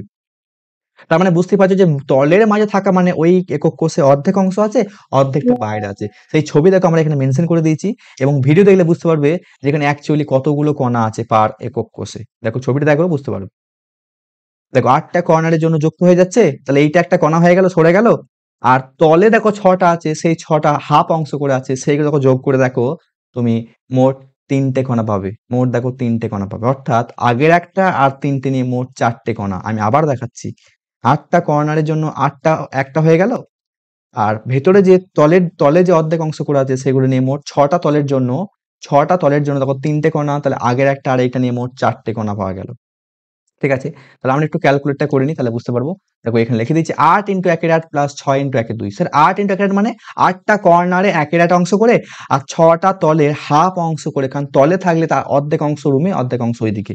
বুঝতে পারছো? তুমি ভাবো তোমার রুমে যে দেওয়ালটা আছে, সেই দেওয়ালের মাঝখানে একটা বল রাখা আছে, সেই বলটার অর্ধেক অংশ তোমার রুমে আছে, অর্ধেক অংশ তোমার ওই দিকের রুমে আছে। তার মানে কি? অর্ধেক অংশ তোমার রুমে মানে কি? এই হাফ অংশ করে আছে। এরকম তল কটা আছে স্যার? 6টা আছে। তাহলে মোট হাফ অংশ করে 6 ইন্টু 1/2 মানে স্যার 3টে, আর 8টা কর্নারের জন্য একটা, মোট হলো স্যার 4টা। অর্থাৎ 4টে কণা এই ফেস সেন্টার্ড কিউবিক বা এফসিসি তে আছে। এই কণার সংখ্যা ক্যালকুলেট বুঝতে পেরেছো কি পারোনি একটু বলো? এই কণার সংখ্যা ক্যালকুলেটটা বোঝা গেছে না যায়নি?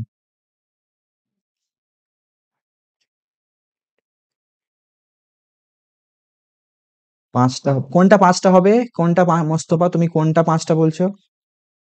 5টা হচ্ছে না তো।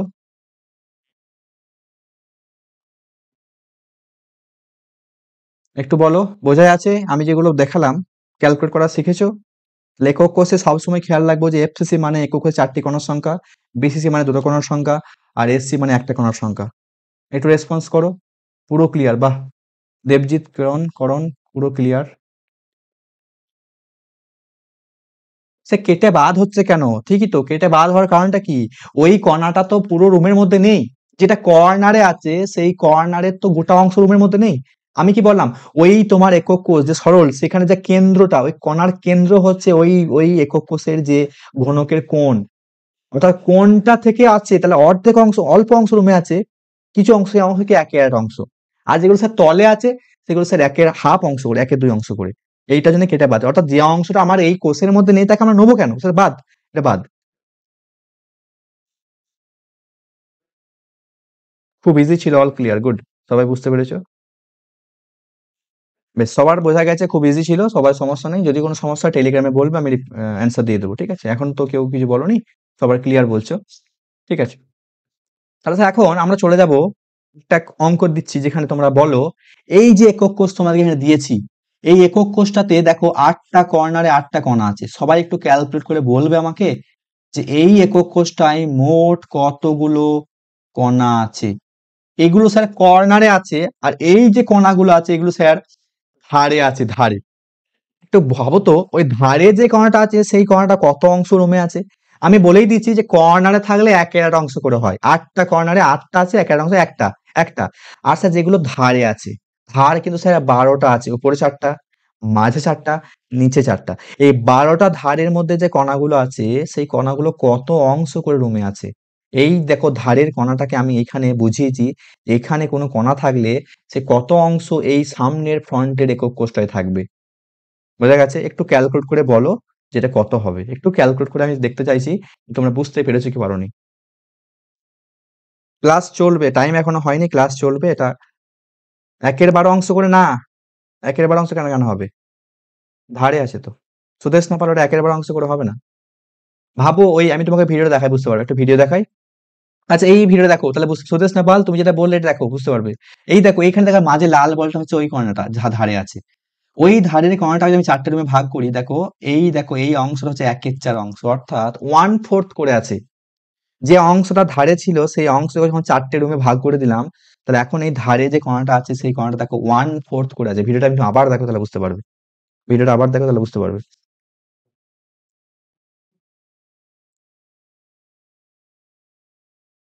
বুঝতে পেরেছো? আবার প্লে করছি, তাহলে বুঝতে পারবে। দেখ, মোট 4টেতে ভাগ করে দিলাম, তাহলে ওই অংশটা 4 ভাগে হয়ে গেল না? তাহলে 1/4 করে না? এই জন্য স্যার এই ধারে কোনো কণা থাকলে 1/4 করে থাকবে।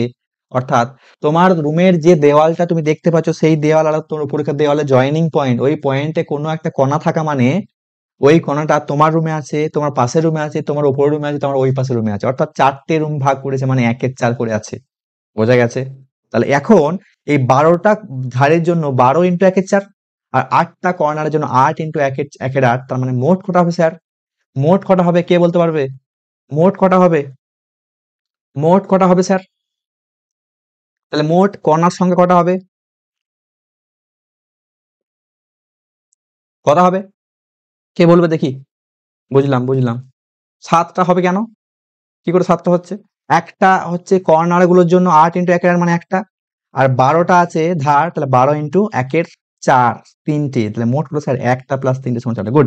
সুজিত ঠিক বলেছো, 4টে। সুজিত একদম ঠিক বলেছো, 4টে। রাকেশ বসা ঠিক বলেছো, সুদেশ নেপাল ঠিক বলেছো, ঠিক আছে। তো 4টে বোঝা গেছে। আমি এখানে অ্যান্সার দেখো দিয়ে দিয়েছি, বুঝতে পারবে যে 4টে হয়েছে। দেখো 8 ইন্টু 1/8 প্লাস 12 ইন্টু 1/4 সমান 4টে। এইবার তোমাকে হিরে ডায়মন্ড, ওই যে ডায়মন্ডের স্ট্রাকচার, সেই ডায়মন্ডের একক কোষ হচ্ছে এইটা স্যার। ছবি দেখলে বুঝতে পারবে ডায়মন্ড এইভাবে থাকে। ডায়মন্ড অ্যাকচুয়ালি এইভাবে থাকে, ডায়মন্ডের স্ট্রাকচার এইভাবে থাকে। তুমি বুঝতে পারবে না যে স্যার ডায়মন্ড এত সুন্দরভাবে একটা স্ট্রাকচার মেনটেন করে কি করে। তাহলে এই ডায়মন্ডের স্ট্রাকচারে আমাকে বলতে পারবে যে একক কোষ আমি দিয়ে দিয়েছি, এই একক কোষে প্রত্যেকটা কর্নারে আছে, প্রত্যেকটা তলে আছে। আর লাল যে কণাগুলো পাচ্ছ, এই লাল কণাগুলো ওই পুরো একক কোষের ভেতরেই আছে। তাহলে স্যার যেগুলো ভেতরে আছে সেগুলো কোনো অংশ আমি ভাবতে যাবো না, গোটা গোটায় আছে। তাহলে 4টে গোটা গোটায় আছে। আর যে কর্নারে বলো তলে বলো সেগুলো নিয়ে কাউন্ট করে আমাকে বলো ডায়মন্ডের একক কোষে কতগুলি কণা আছে। কে বলতে পারবে? Do first. দেখি কে বলতে পারে। কে বলতে পারে দেখি? অঙ্কিত। অঙ্কিত, এটা আগের অ্যান্সার, 4টের আগের অ্যান্সার। ডায়মন্ডের ক্ষেত্রে একটু বলো আমাকে কতগুলো হচ্ছে। ডায়মন্ডের ক্ষেত্রে কে বলতে পারে দেখি? ডায়মন্ড বুঝতে পারো তাহলে বুঝতে পারবে। স্যার লাল বলগুলো কিন্তু ভেতরেই আছে। ওই রুমের ভেতরেই আছে, ওগুলো কোথাও থেকে নেই বা কোথাও টাচ নেই, না দেওয়ালে টাচ, না ধারে টাচ, না কর্নারে টাচ। সবার কি অল চ্যাট শো হচ্ছে না? অল চ্যাট শো হচ্ছে সবার? বলো বলো বলো। ডায়মন্ডের ক্ষেত্রে কে বলতে পারবে? একটু ভেবে বলো। ডায়মন্ডের ক্ষেত্রে কে বলতে পারবে?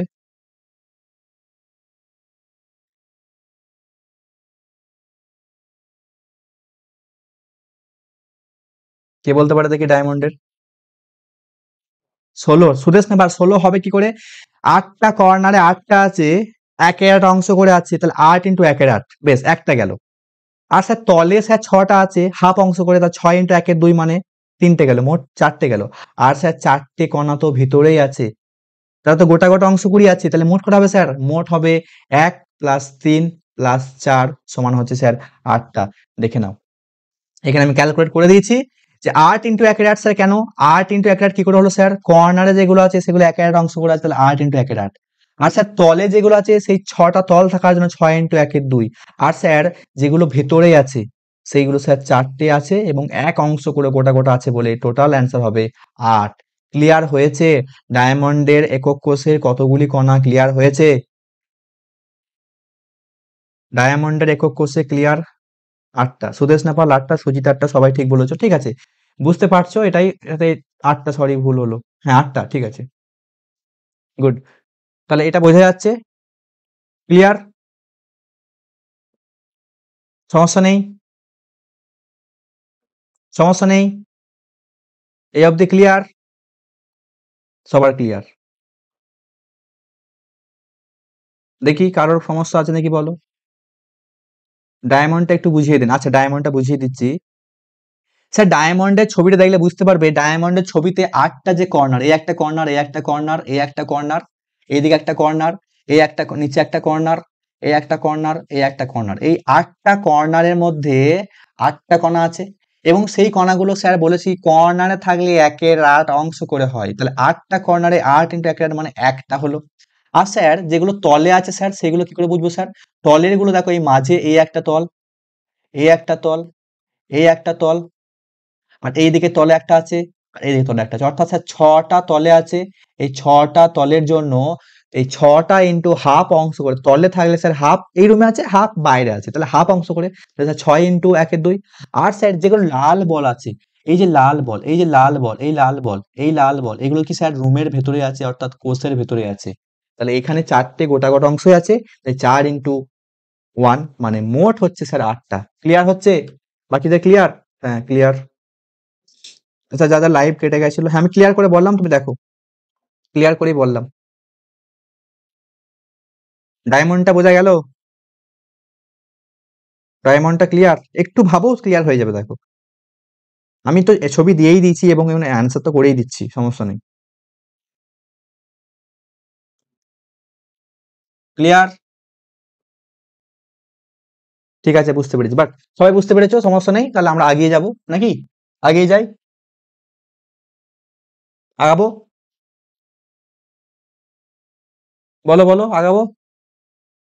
Clear, good. তাহলে আমরা এর পরের টপিকে ফেরত যাবো স্যার। এর পরের টপিকটা কিছু স্যার আমাদের যে কেলাসের মধ্যে একক কোষের সংখ্যা, অর্থাৎ আমরা শিখে এলাম একক কোষের মধ্যে কণার সংখ্যা। আমরা শিখবো এবার কেলাসের এই একক কোষের সংখ্যা। একটা জিনিস আমরা ফার্স্ট চ্যাপ্টারে শিখে এসেছি, ওই যে the some basic concept of chemistry চ্যাপ্টারে, যদি বলা হয় এত গ্রাম সোডিয়াম পরমাণুতে কতগুলো সোডিয়াম আছে, এই বিষয়টা আমরা অলরেডি সবাই জানি, কারণ আমরা একটা জিনিস জানি যে তার পারমাণবিক ভর অর্থাৎ অ্যাটমিক মাস যে পরিমাণ, সেই পরিমাণের মধ্যে অ্যাভোগাড্রো সংখ্যক কণা আছে। তাহলে আমাকে যে মাসটা দেওয়া হয় যে তার মধ্যে কতগুলো কণা আছে আমার বার করতে কোনো সমস্যা নেই, অর্থাৎ কণার সংখ্যা আমি কিন্তু সবাই বের করতে পারবো। এখন একক কোষে কণার সংখ্যা শিখে এলাম, আর টোটাল পরিমাণের মধ্যে কণার সংখ্যাও আমি বার করতে পারবো। তার মানে স্যার আমি যদি একক কোষের কণা দিয়ে ভাগ করে দিই তাহলে আমি কোষের সংখ্যা পেয়ে যাব। আমি এটা বোঝাচ্ছি, দেখো কি লিখেছি এখানে, যে স্যার আমাকে যদি বলা হয় যে একটা কোনো কম্পাউন্ড যার পারমাণবিক ভর হচ্ছে m এবং তার m মানে স্যার কি গ্রাম পার মোল, অর্থাৎ 1 মোল মানে এত গ্রাম, মানে m গ্রাম তার পারমাণবিক ভর বা আণবিক ভর। এখন এম গ্রাম পরিমাণ যদি পরমাণুর কথা বলি তাহলে স্যার কণার সংখ্যা কটা আছে? অ্যাভোগাড্রো সংখ্যা আছে। এটা সবাই জানে যে অ্যাভোগাড্রো সংখ্যক কণা থাকতে গেলে সেই পারমাণবিক ভর পরিমাণ নিতে হবে। তাহলে স্যার ১ গ্রামে কতগুলো আছে? অ্যাভোগাড্রো সংখ্যক বাই এম। তার মানে এটা কি স্যার ১ গ্রামের মধ্যে। আর আমাকে যদি বলা হয় ১০ গ্রাম, ৫ গ্রাম, ৬ গ্রাম বা ডাব্লু গ্রাম যা খুশি একটা গ্রাম দেখ। তার মধ্যে কতগুলো কণা আছে sir? N A by M এর উপর। এইটুকু বুঝতে কারোর কোনো সমস্যা নেই। কারণ ফার্স্ট চ্যাপ্টার হয়েছে, ক্লাস 10 এ করেছো, 9 এ করেছো। এটা সবাই জানো। এটা গেল স্যার আমার কি টোটাল কণার সংখ্যা। ওই নির্দিষ্ট ডাব্লু গ্রাম পরিমাণে টোটাল কতগুলো কণা আছে বের করতে পারলাম। আর প্রত্যেকটা একক কোষে কতগুলো করে কণা তা আমরা শিখে এলাম। তাহলে কতগুলো একক কোষ জানতে গেলে ওই পার একক কোষে কণা দিয়ে যদি ভাগ করে দিই, অর্থাৎ ধরে নিচ্ছি স্যার প্রতি একক কোষে কণার সংখ্যা জেড। স্যার জেড কেন? কারণ সিম্পল যেটা কোষ, সরল কোষ, সেখানে স্যার জেড একটা ছিল। যেটা স্যার বডি সেন্টার, সেখানে স্যার দুটো কণা ছিল। যেখানে স্যার পৃষ্ঠকেন্দ্রিক ৪টে কণা ছিল। এই কণা তো চেঞ্জ হয়, কারোর ক্ষেত্রে একটা, কারোর ক্ষেত্রে দুটো, কারোর ক্ষেত্রে ৪টা। যার জন্য আমি ধরে নিচ্ছি এটা ভেরিয়েবল পার্ট জেড। ওই জেড যদি সিম্পল কিউবিক হয় তাহলে ১ দিয়ে ভাগ করব। যদি স্যার বডি সেন্টার্ড হয় তাহলে ২ দিয়ে ভাগ করব। যদি স্যার ফেস সেন্টার্ড কিউবিক হয় তাহলে ৪ দিয়ে ভাগ করব। অর্থাৎ যদি টোটাল কণাকে আমি একক কোষের কণা দ্বারা ভাগ করে দিই তাহলে ওখানে আমি মোট একক কোষের সংখ্যা পেয়ে যাব। এইটা কিন্তু খুব ভালো বিষয়টা বোঝার আছে। কোয়েশ্চেন এখান থেকে পড়বে। তাহলে একক কোষের সংখ্যা বুঝতে পারলাম না পারলাম না? একটু রেসপন্স দেখবো আমি। একক কোষের সংখ্যা বুঝতে পারলাম না পারলাম না? একক কোষের সংখ্যা বুঝতে পারলাম না পারলাম না? বুঝতে পেরেছি, রিপিট। বুঝতে পেরেছি, বুঝতে পেরেছি। ওকে গুরু। একক কোষের সংখ্যাটা একটু খুব ভালো আমাদের অঙ্কতে কাজে লাগবে এবং অঙ্ক পড়বে। আমি যাবো, অঙ্কগুলোতে যাবো, তখন বুঝতে পারবে। একক কোষের সংখ্যা ক্লিয়ার হয়েছে? একক কোষের সংখ্যা ক্লিয়ার হয়েছে? একটু রেসপন্স দেখি, রেসপন্স দেখি, রেসপন্স। কে কি বলছে রেসপন্স দেখি। ঠিক আছে, বুঝতে পেরেছি। হ্যাঁ, ক্লিয়ার, ক্লিয়ার। বলো, একক কোষের সংখ্যা ক্লিয়ার হয়েছে? বাকিরা বলো। বাকিরা রেসপন্স দেখি। পারলাম, পারলাম। তাহলে একক কোষের সংখ্যা ক্লিয়ার, বুঝেছি। বা সবাই যখন বুঝতে পেরেছো তাহলে এটা সমস্যা কিছু নয়। এবার তোমাকে আমি হয়তো একটা ছোট্ট একটা অঙ্ক দিয়ে দিই। বলো তো এখানে যে 8.1 গ্রাম অ্যালুমিনিয়ামে, খাতা নিয়ে করতে বসো। 8.1 গ্রাম অ্যালুমিনিয়াম কি দিয়েছে স্যার? 8.1। এই 8.1 গ্রাম মানে কি স্যার? ডাব্লিউ। কারণ অ্যালুমিনিয়ামের পারমাণবিক ভর কত স্যার? 27। আর দিয়েছে স্যার 8.1 গ্রামে। অর্থাৎ 8.1 গ্রামে কতগুলো একক কোষ সেইটা বার করতে গেলে আগে আমাকে দেখতে হবে অ্যালুমিনিয়াম কি ধরনের একক কোষ ফলো করে। সেটা কি সিম্পল কিউবিক, সেটা কি বডি সেন্টার্ড কিউবিক, সেটা কি ফেস সেন্টার্ড কিউবিক। বলে দেওয়া আছে স্যার এখানে যে এফসিসি গঠন করে। তার মানে এফসিসি মানে ফেস সেন্টার্ড কিউবিক, মানে স্যার 4টে কণা আছে। এটা মাথার মধ্যে গেঁথে নাও যে এফসিসি মানে 4টে কণা, বিসিসি মানে দুটো কণা, এসসি মানে একটা কণা। তাহলে স্যার 4টে মানে জেড এর মান 4। তাহলে এখানে আমাকে বলো যে এখানে কতগুলো একক কোষ আছে। অর্থাৎ আমি এখানে অ্যাভোগাড্রো সংখ্যক আর এই পরিমাণকে গুণ করে দিই, এম দিয়ে ভাগ করে দিই। যে মানটা পাবো তাকে জেড দিয়ে ভাগ করলে সেটা কি স্যার? একক কোষের সংখ্যা। আমি এখানে অ্যান্সার দিয়ে দিয়েছি, দেখে নাও, বুঝতে পারবে। অ্যান্সার কি স্যার? অর্থাৎ এফসিসি যেহেতু বলা আছে, যেহেতু এফসিসি বলা আছে মানে স্যার এখানে কণার সংখ্যা কটা? এখানে কণার সংখ্যা স্যার 4টা। তার মানে এখানে একক সংখ্যা হবে 1/4 ইন্টু এই বিষয়টা। এই অ্যান্সার তোমাদের দিয়ে দিচ্ছি। তবে চিন্তা করো না, আমি তোমাদের লাস্টে একটা ক্লাস নেবো যেখানে এই ক্যালকুলেশন গুলো ক্যালকুলেটর ছাড়াই করা শিখিয়ে দেবো। এই বড় বড় ক্যালকুলেশন ক্যালকুলেটর ছাড়াই করা শিখিয়ে দেবো। তবে এখন এগুলো শেখাতে যাচ্ছি না। এখন চ্যাপ্টারটা ক্লোজ করি, চ্যাপ্টারটা কমপ্লিট করি। আমরা শেষের দিকে যে ক্লাসগুলো নেবো সেখানে একটা ক্লাস তোমার একটু ক্যালকুলেশন প্র্যাকটিস করাবো, যেখানে বড় বড় অঙ্ক কিভাবে ক্যালকুলেটর ছাড়াই করা যায়। বোঝা গেছে? এখন ওই অঙ্কটা হয়ে গেল, মানে এই অঙ্ক তোমাদের হোমওয়ার্ক থাকবে। তোমরা অবশ্যই ঘরে ট্রাই করো। না পারলে টেলিগ্রাম তো আছেই, টেলিগ্রামে আজকের মধ্যে কমেন্ট করবে। আমি আশা রাখবো তোমরা এই কোশ্চেনের অ্যান্সার পারবে। না পারলে জিজ্ঞাসা করবে, আমি তোমার সবাইকে উত্তর দেবো। এই অবধি ক্লিয়ার হয়েছে? আমি একক সংখ্যায় বের করে একটা অঙ্ক দিলাম। এই অবধি ক্লিয়ার হয়েছে? রেকর্ড আপলোড থাকবে। যাদের কোনো একটা জায়গায় ফ্র্যাকচুয়েট হচ্ছে তারা অবশ্যই রেকর্ড দেখবে, ঠিক আছে? রেকর্ড অবশ্যই আপলোড হবে। ক্লাস শেষ হওয়ার মধ্যে আধা ঘন্টার মধ্যে রেকর্ড আপলোড হয়ে যাবে। তোমরা চেষ্টা করো, যার যেখানে নেটওয়ার্কের প্রবলেম তারা সেখানে একটু দেখে নিও।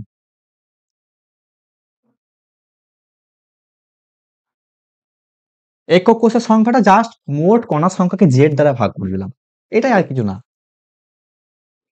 মানে এরকম তুমি ভাবো যে আমার এখানে আমার এর মধ্যে অনেকগুলো বল আছে। এখন আমি প্যাকেট করব, অর্থাৎ প্রত্যেকটা প্যাকেটে 5টা করে বল। তাহলে কতগুলো প্যাকেট হবে? তাহলে মোট বলকে 5 প্যাকেট, এই 5টাতে ভাগ করে দেবো, তাহলে কতগুলো প্যাকেট হবে? মানে আমার এই রুমে যদি অসংখ্য বল থাকে, আমি বললাম এখানে প্রত্যেকটা প্যাকেটে প্যাকেটে 5টা করে বল ভরো, তাহলে এই টোটাল রুমে যে বল আছে তাহলে কত প্যাকেট হবে? তুমি কি করবে? টোটাল রুমের বলকে 5 দিয়ে ভাগ করে দেবে। এটাই প্যাকেট সংখ্যা। ঠিক এইভাবে একক কোষের সংখ্যা। তাহলে এটা ক্লিয়ার হয়েছে? এটা ক্লিয়ার হয়েছে? এটা ক্লিয়ার?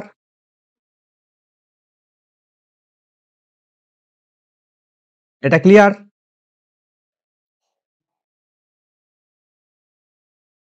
এটা ক্লিয়ার?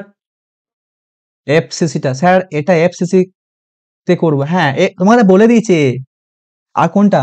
সোডিয়াম এটা না দেহকেন্দ্রিক বিসিসি, সোডিয়াম এটা যা পরের কোশ্চেনটা বিসিসি দেহকেন্দ্রিক বডি সেন্টার্ড কিউবিক, আর যেটা প্রথম কোশ্চেন অ্যালুমিনিয়ামের সেখানে এফসিসি ফেস সেন্টার্ড কিউবিক। বোঝা গেছে? Face centred cubic clear?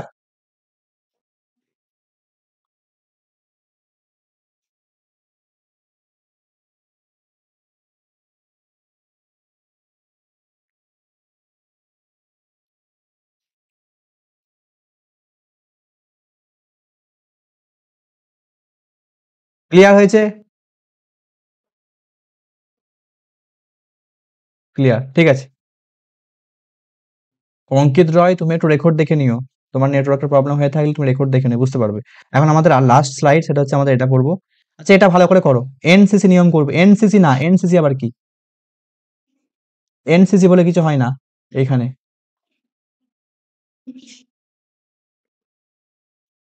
অঙ্কিত রয়, তুমি বারবার একই রিপিট কমেন্ট করো না, তুমি রেকর্ড দেখে নিও, ঠিক আছে?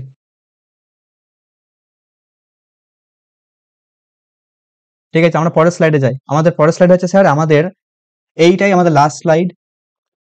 যে এখানে আমরা আমরা জানি স্যার, ক্লাস 9-এ পড়েছি যে কোনো একটা আয়নিক কম্পাউন্ডের সংকেত কি হবে সেটা আমরা বের করেছিলাম। সেই আয়নিক কম্পাউন্ডে উপস্থিত অ্যাটমগুলোর যে ভ্যালেন্সি, অর্থাৎ শেষ কক্ষে কতগুলো ইলেকট্রন ত্যাগ করছে। অর্থাৎ আমি যদি বলি স্যার NaCl, Na একটা ইলেকট্রন ত্যাগ করছে, Cl একটা গ্রহণ করছে, তাহলে 1:1 মানে NaCl সংকেত হবে Na1, Cl1 মানে NaCl। স্যার CaCl2 কম্পাউন্ডের ক্ষেত্রে, CaCl2 কম্পাউন্ডটার ক্ষেত্রে Ca স্যার দুটো ইলেকট্রন ত্যাগ করে, আর Cl স্যার একটা করে গ্রহণ করে, দুটো Cl দুটো গ্রহণ করে। তাহলে স্যার এখানে এই CaCl এর কম্পাউন্ডের সংকেত কি হবে স্যার? এই Cl যেহেতু দুটো ইলেকট্রন ত্যাগ করছে, চার্জ যেহেতু 2 হয়, তাই Cl সংখ্যা হবে দুটো।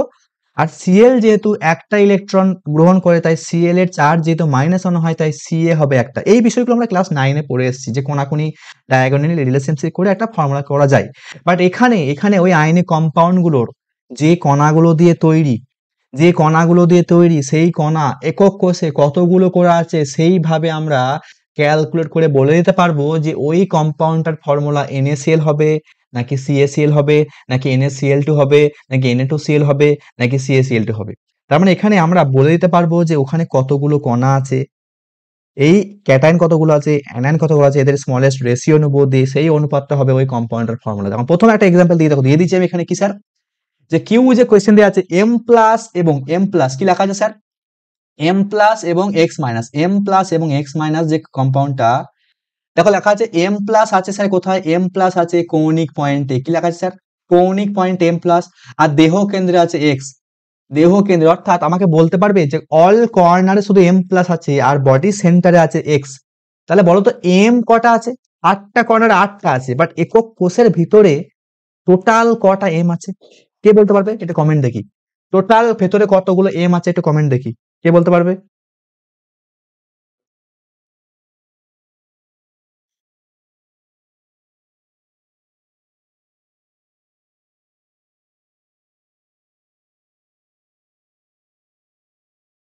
হ্যাঁ এক্স্যাক্টলি, রাকেশ বেসাক ওটা এফসিসি না বিসিসি, বিসিসি এটা বলে দেবে, কোয়েশ্চেনে মেনশন করে দেবে, এফসিসি না বিসিসি এটা কোয়েশ্চেনে বলে দেবে যে ওটা কি ধরনের ফলো করবে, তোমাকে মেনশন করে দেবে।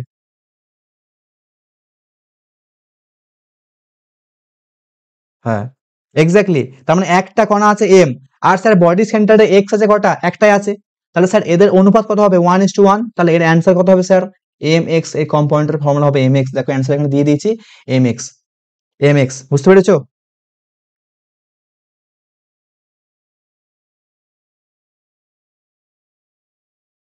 গুড। তাহলে এরপরে স্যার এর পরের কোশ্চেনটা একটু দেখো, যেখানে যেই মেনের কোশ্চেন, যেখানে বলা আছে স্যার যে এ এ আছে, দেখো কর্নারে, এটা ভালো করে বুঝবে, এটা ভালো করে বুঝবে, এটা একটু সমস্ত কঠিন অঙ্ক আছে, যে এ কণাগুলো কোথায় আছে স্যার? কৌণিক পয়েন্টে আছে। আর বি কণাগুলো কোথায় আছে স্যার? পৃষ্ঠ কেন্দ্রে আছে। অর্থাৎ 8টা কর্নারে এ আছে আর 6টা তলে বি আছে। 8টা কর্নারে এ আছে, 6টা তলে বি আছে। তাহলে এখন আমাকে বলো, এবং বলে দিয়েছি দেখো যে কৌণিক বিন্দুগুলো থেকে দুটি এ পালিয়ে গেছে। দুটো এ চলে গেছে, তাহলে স্যার কর্নারে মোট কটা এ আছে? 8টা কর্নার, দুটো যদি চলে যায় তাহলে স্যার বাকি 6টা কর্নারে 6টা এ আছে। স্যার চলে যাক, কিন্তু ওই একে আট অংশ কখনো চেঞ্জ হবে না। কর্নারে যেগুলো আছে সেগুলো আমরা একের ছয় হয়ে যাবে না? দুটো কণা গোটাগুটি পালিয়ে গেছে, তাহলে ওই যে কর্নারে যেগুলো আছে, যে 6টা আছে, তারা কিন্তু একে আট অংশ করেই শেয়ার করছে। তাহলে আমাকে বলো 6টা কর্নারে 6 ইন্টু একের আট, এটা হচ্ছে এ এর সংখ্যা। আর তলে কিন্তু কেউ পালায়নি স্যার, তলে কিন্তু কি আছে? 6টা তলে 6টাই বি আছে। তাহলে এ আর বি এর অনুপাত নিয়ে আমাকে বলো যে এর ফর্মুলাটা কি হবে, কম্পাউন্ডের ফর্মুলা কি হবে? কে বলতে পারবে? কম্পাউন্ডের ফর্মুলা কি হবে? কম্পাউন্ডের ফর্মুলা কি হবে? একটু বলো, কম্পাউন্ডের ফর্মুলা কি হবে? কে বলতে পারবে? 8টা কণা কিন্তু নেই, 6টা কণা আছে, এটা ভালো করে দেখো, 6টা কণা আছে, বাট 8টা কর্নারে যে অংশ শেয়ার করে সেটা একের আট অংশ করি, তাহলে 6 ইন্টু একের আট হচ্ছে এ কণা। আর বি কণা স্যার 6টা তলে একের 2 করে, কারণ হাফ অংশ করে আছে, তলে আছে। তাহলে এ আর বি এর অনুপাত করে সব থেকে স্মলেস্ট রেশিওটা যে হবে সেটা হচ্ছে স্যার এ বির ফর্মুলা। আমাকে একটু বলো কমেন্ট করে যে কি হচ্ছে। 1:8। পীযূষ ভুই 1:8 কেন হচ্ছে? 1:8 হবে না, কারণ এ আছে তোমার। পীযূষ ভুই কেন 1:8 কেন?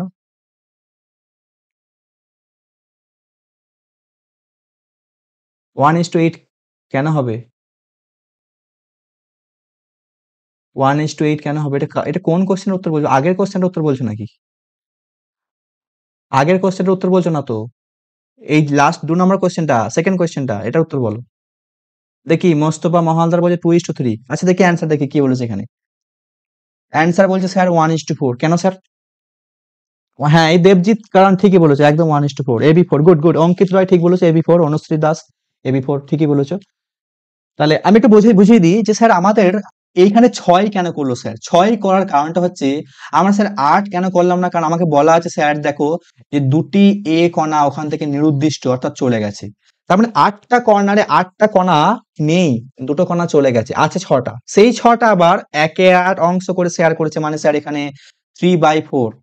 আর স্যার বি, বি তো স্যার কেউ পালায়নি, সব তো গোটা গোটা আছে, তাই স্যার 3। তাহলে এখানে অনুপাত নিয়ে দেখো বোঝা গেছে 1:4। বুঝতে পেরেছো যে কম্পাউন্ডের ফর্মুলা হবে AB4। আচ্ছা সবাই বুঝতে পেরেছো AB4? অনুশ্রী দাস ঠিক আছে, এবি আসছে, হ্যাঁ AB4 ঠিকই আছে। তাহলে এই পরের কোশ্চেনটা কে বলতে পারবে?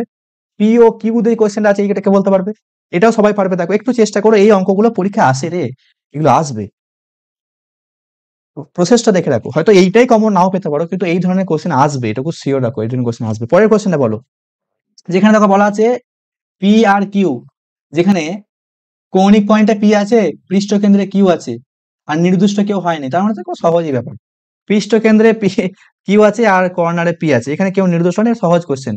আর সহজ কোশ্চেন মানে সিবিএসই কোশ্চেন, বুঝতেই পারছো। বলো এটা কে বলতে পারবে? এটা কে বলতে পারবে?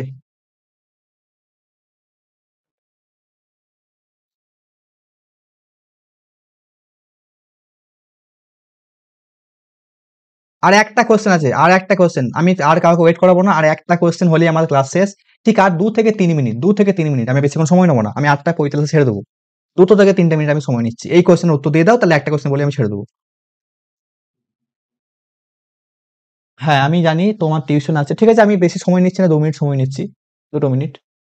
এটা করে নাও, তাহলে পরের কোশ্চেন আমি করে দিয়ে ছেড়ে দেবো। এটা কে পারবে দেখি? পি কিউ এর ফর্মুলা দেখি, পি কিউ। আচ্ছা এখানে কিউ বলছো বা Q4, যাই হোক, পি আছে একটা, এখানে স্যার কিউ কি 4টে হবে?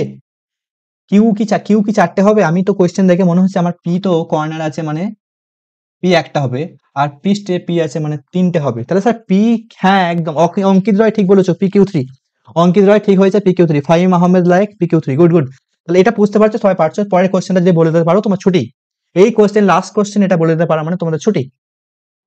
PQ3 good. এই কোশ্চেনটা বলো, পৃষ্ঠকেন্দ্রে কে আছে দেখো, এ কণাগুলো আছে, পরমাণুগুলো আছে কৌণিক পয়েন্টে, আর পৃষ্ঠকেন্দ্রে আছে বি কণাগুলো, নাকি? কৌণিক পয়েন্টে এখানে একটা পৃষ্ঠকেন্দ্রে বি, এটা বিটা এখানে পৃষ্ঠকেন্দ্র, এটা মেনশন করে দিয়েছে এখানে বি, এখানে বি আছে, এটা বলে দেওয়া হয় না, মিসিং হয়ে গেছে, এটা বি, বি পরমাণু। এটা বলো, এটা কে পারে দেখি, লাস্ট কোয়েশ্চেন, এটা বললেই ছুটি। এ কণাগুলো কৌণিক পয়েন্টে, বি কণাগুলো তলে আছে। আর স্যার তল থেকে নাকি একটা কণা চলে গেছে, তাহলে মোট কণা কটা স্যার? 5টা কণা আছে। আর স্যার কত অংশ করে শেয়ার করে আছে রুমের মধ্যে বা কোষের মধ্যে? হাফ অংশ করে, কারণ তলে থাকলে হাফ অংশ বলেছি, কর্নারে থাকলে 1/8 অংশ, তলে থাকলে হাফ অংশ, আর ধারে থাকলে স্যার 1/4 অংশ। আর যদি স্যার রুমের ভেতর থাকে তো গোটা গোটা 1 অংশ। তাহলে এখন আমাকে একটু বলো, এই পরের কোশ্চেনটা কে বলতে পারবে? লাস্ট কোশ্চেনের উত্তর কে বলতে পারবে? A2B5। আচ্ছা, এটা কি সবাই বলছে A2B5? দেখি তাহলে অ্যান্সারটা কি হয়। দেখো অ্যান্সারটা কি আছে, A2B5। গুড, সবাই ঠিক বলেছো। A2B5। দেখতে পাচ্ছি না, কি দেখতে পাচ্ছ না? ও, আমার বডি দেখতে পাচ্ছ না, ঠিক আছে আমি সরে যাচ্ছি। ঠিক আছে আমি সরে যাচ্ছি, তাহলে দেখতে পাবে। এবার দেখো, এবার দেখো বুঝতে পারবে। ক্লিয়ার? ক্লিয়ার? A2B5, 5 সবাই ঠিক বলেছো, মোটামুটি বোঝা যাচ্ছে। এই অঙ্কগুলো পড়বে, প্র্যাকটিস করবে, এই ধরনের কোশ্চেন পড়বে। কি হলো স্যার? কোনটা কি হলো? আমি সরে গেলাম কারণ এটা দেখা যাচ্ছে না বলছে। A2B5।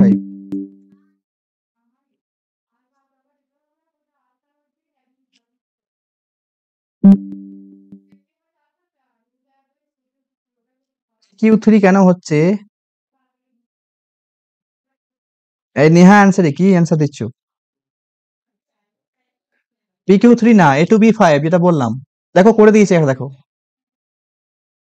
একটু ভালো করে দেখো, বুঝতে পারবে। নাকি বুঝিয়ে দেবো? দেখো বোঝাচ্ছি। কি বোঝাবো স্যার? এখানে, এখানে দেখো আমাদের 8টা কর্নারে 8টা এ কণা আছে, মানে 1/8 করে আছে। এটা কোনো কেউ নির্দিষ্ট হয় না বলে একটা গোটা। বাট বি পয়েন্টে স্যার 5 কেন করলাম? তল তো স্যার 6টা হয়। আমাকে বলে দিয়েছে যে বি নির্দিষ্ট হয়ে গেছে। এখানে দেখো বিটা নির্দিষ্ট হয়ে গেছে, এটা বি থাকে একটা। বি নির্দিষ্ট হয়ে গেছে, এই যে থেকে একটি পৃষ্ঠ থেকে নির্দিষ্ট হয়, বি পরমাণু নির্দিষ্ট হয়। তার মানে কি 6টা থাকবে, একটা বেরিয়ে যাবে। 5টা থাকবে, একটা বেরিয়ে যাবে। তাহলে স্যার 5-এর 2। এবার তুমি অনুপাত নাও, স্মলেস্ট রেশিও নাও, তাহলে ফর্মুলাটা পেয়ে যাবে। আচ্ছা, এখন নেটওয়ার্ক কিছু হবে না। ক্লিয়ার হয়েছে? ক্লিয়ার হয়েছে?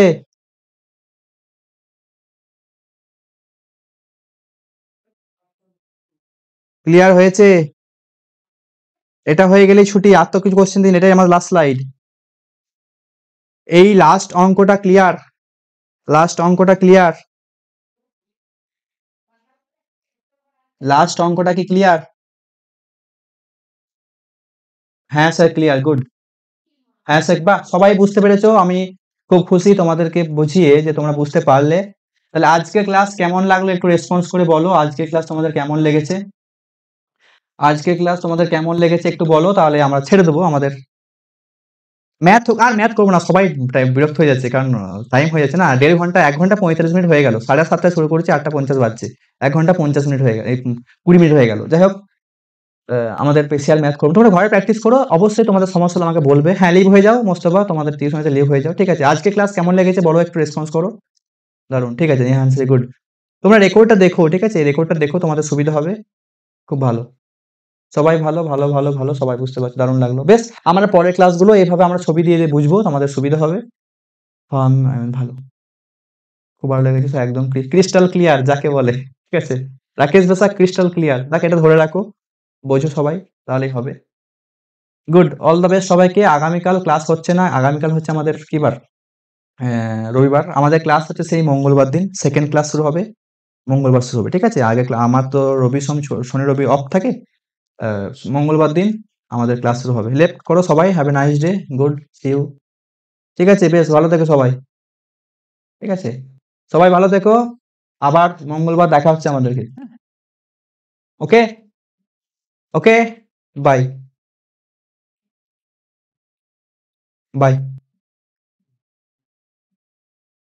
ওকে, ঠিক আছে, ভালো লেগেছে। फिर मिलेंगे next day, no next day, मंगलवार, ट्यूसडे। फिर मिलेंगे ट्यूसडे। আচ্ছা, যার যার কোয়েশ্চেন থাকবে অবশ্যই তোমরা টেলিগ্রামে আমাকে কোয়েশ্চেন পাঠাও, আমি তোমাদের অ্যান্সার দেওয়ার জন্য ওয়েট করব। ঠিক আছে, আমার রবি সোম অফ থাকে রে। রবি সোম আমি অফ, সপ্তাহে 7টা ক্লাস নিতে পারবে? ওই স্যারের ক্লাস, আমার ক্লাস। তাই আমরা 5টা দিন ক্লাস করি। শনি রবি আমার, সরি, রবি সোম অফ থাকে, মঙ্গলবার থেকে আমাদের শনিবার ক্লাস চলে। ঠিক আছে।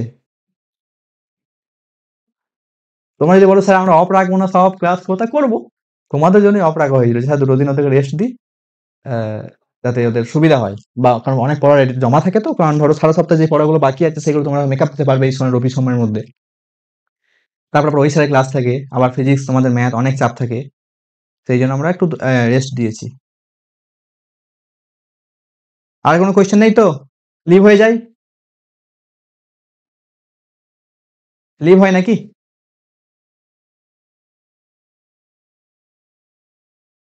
ঠিক আছে, সবাই যাও তাহলে, বাই বাই।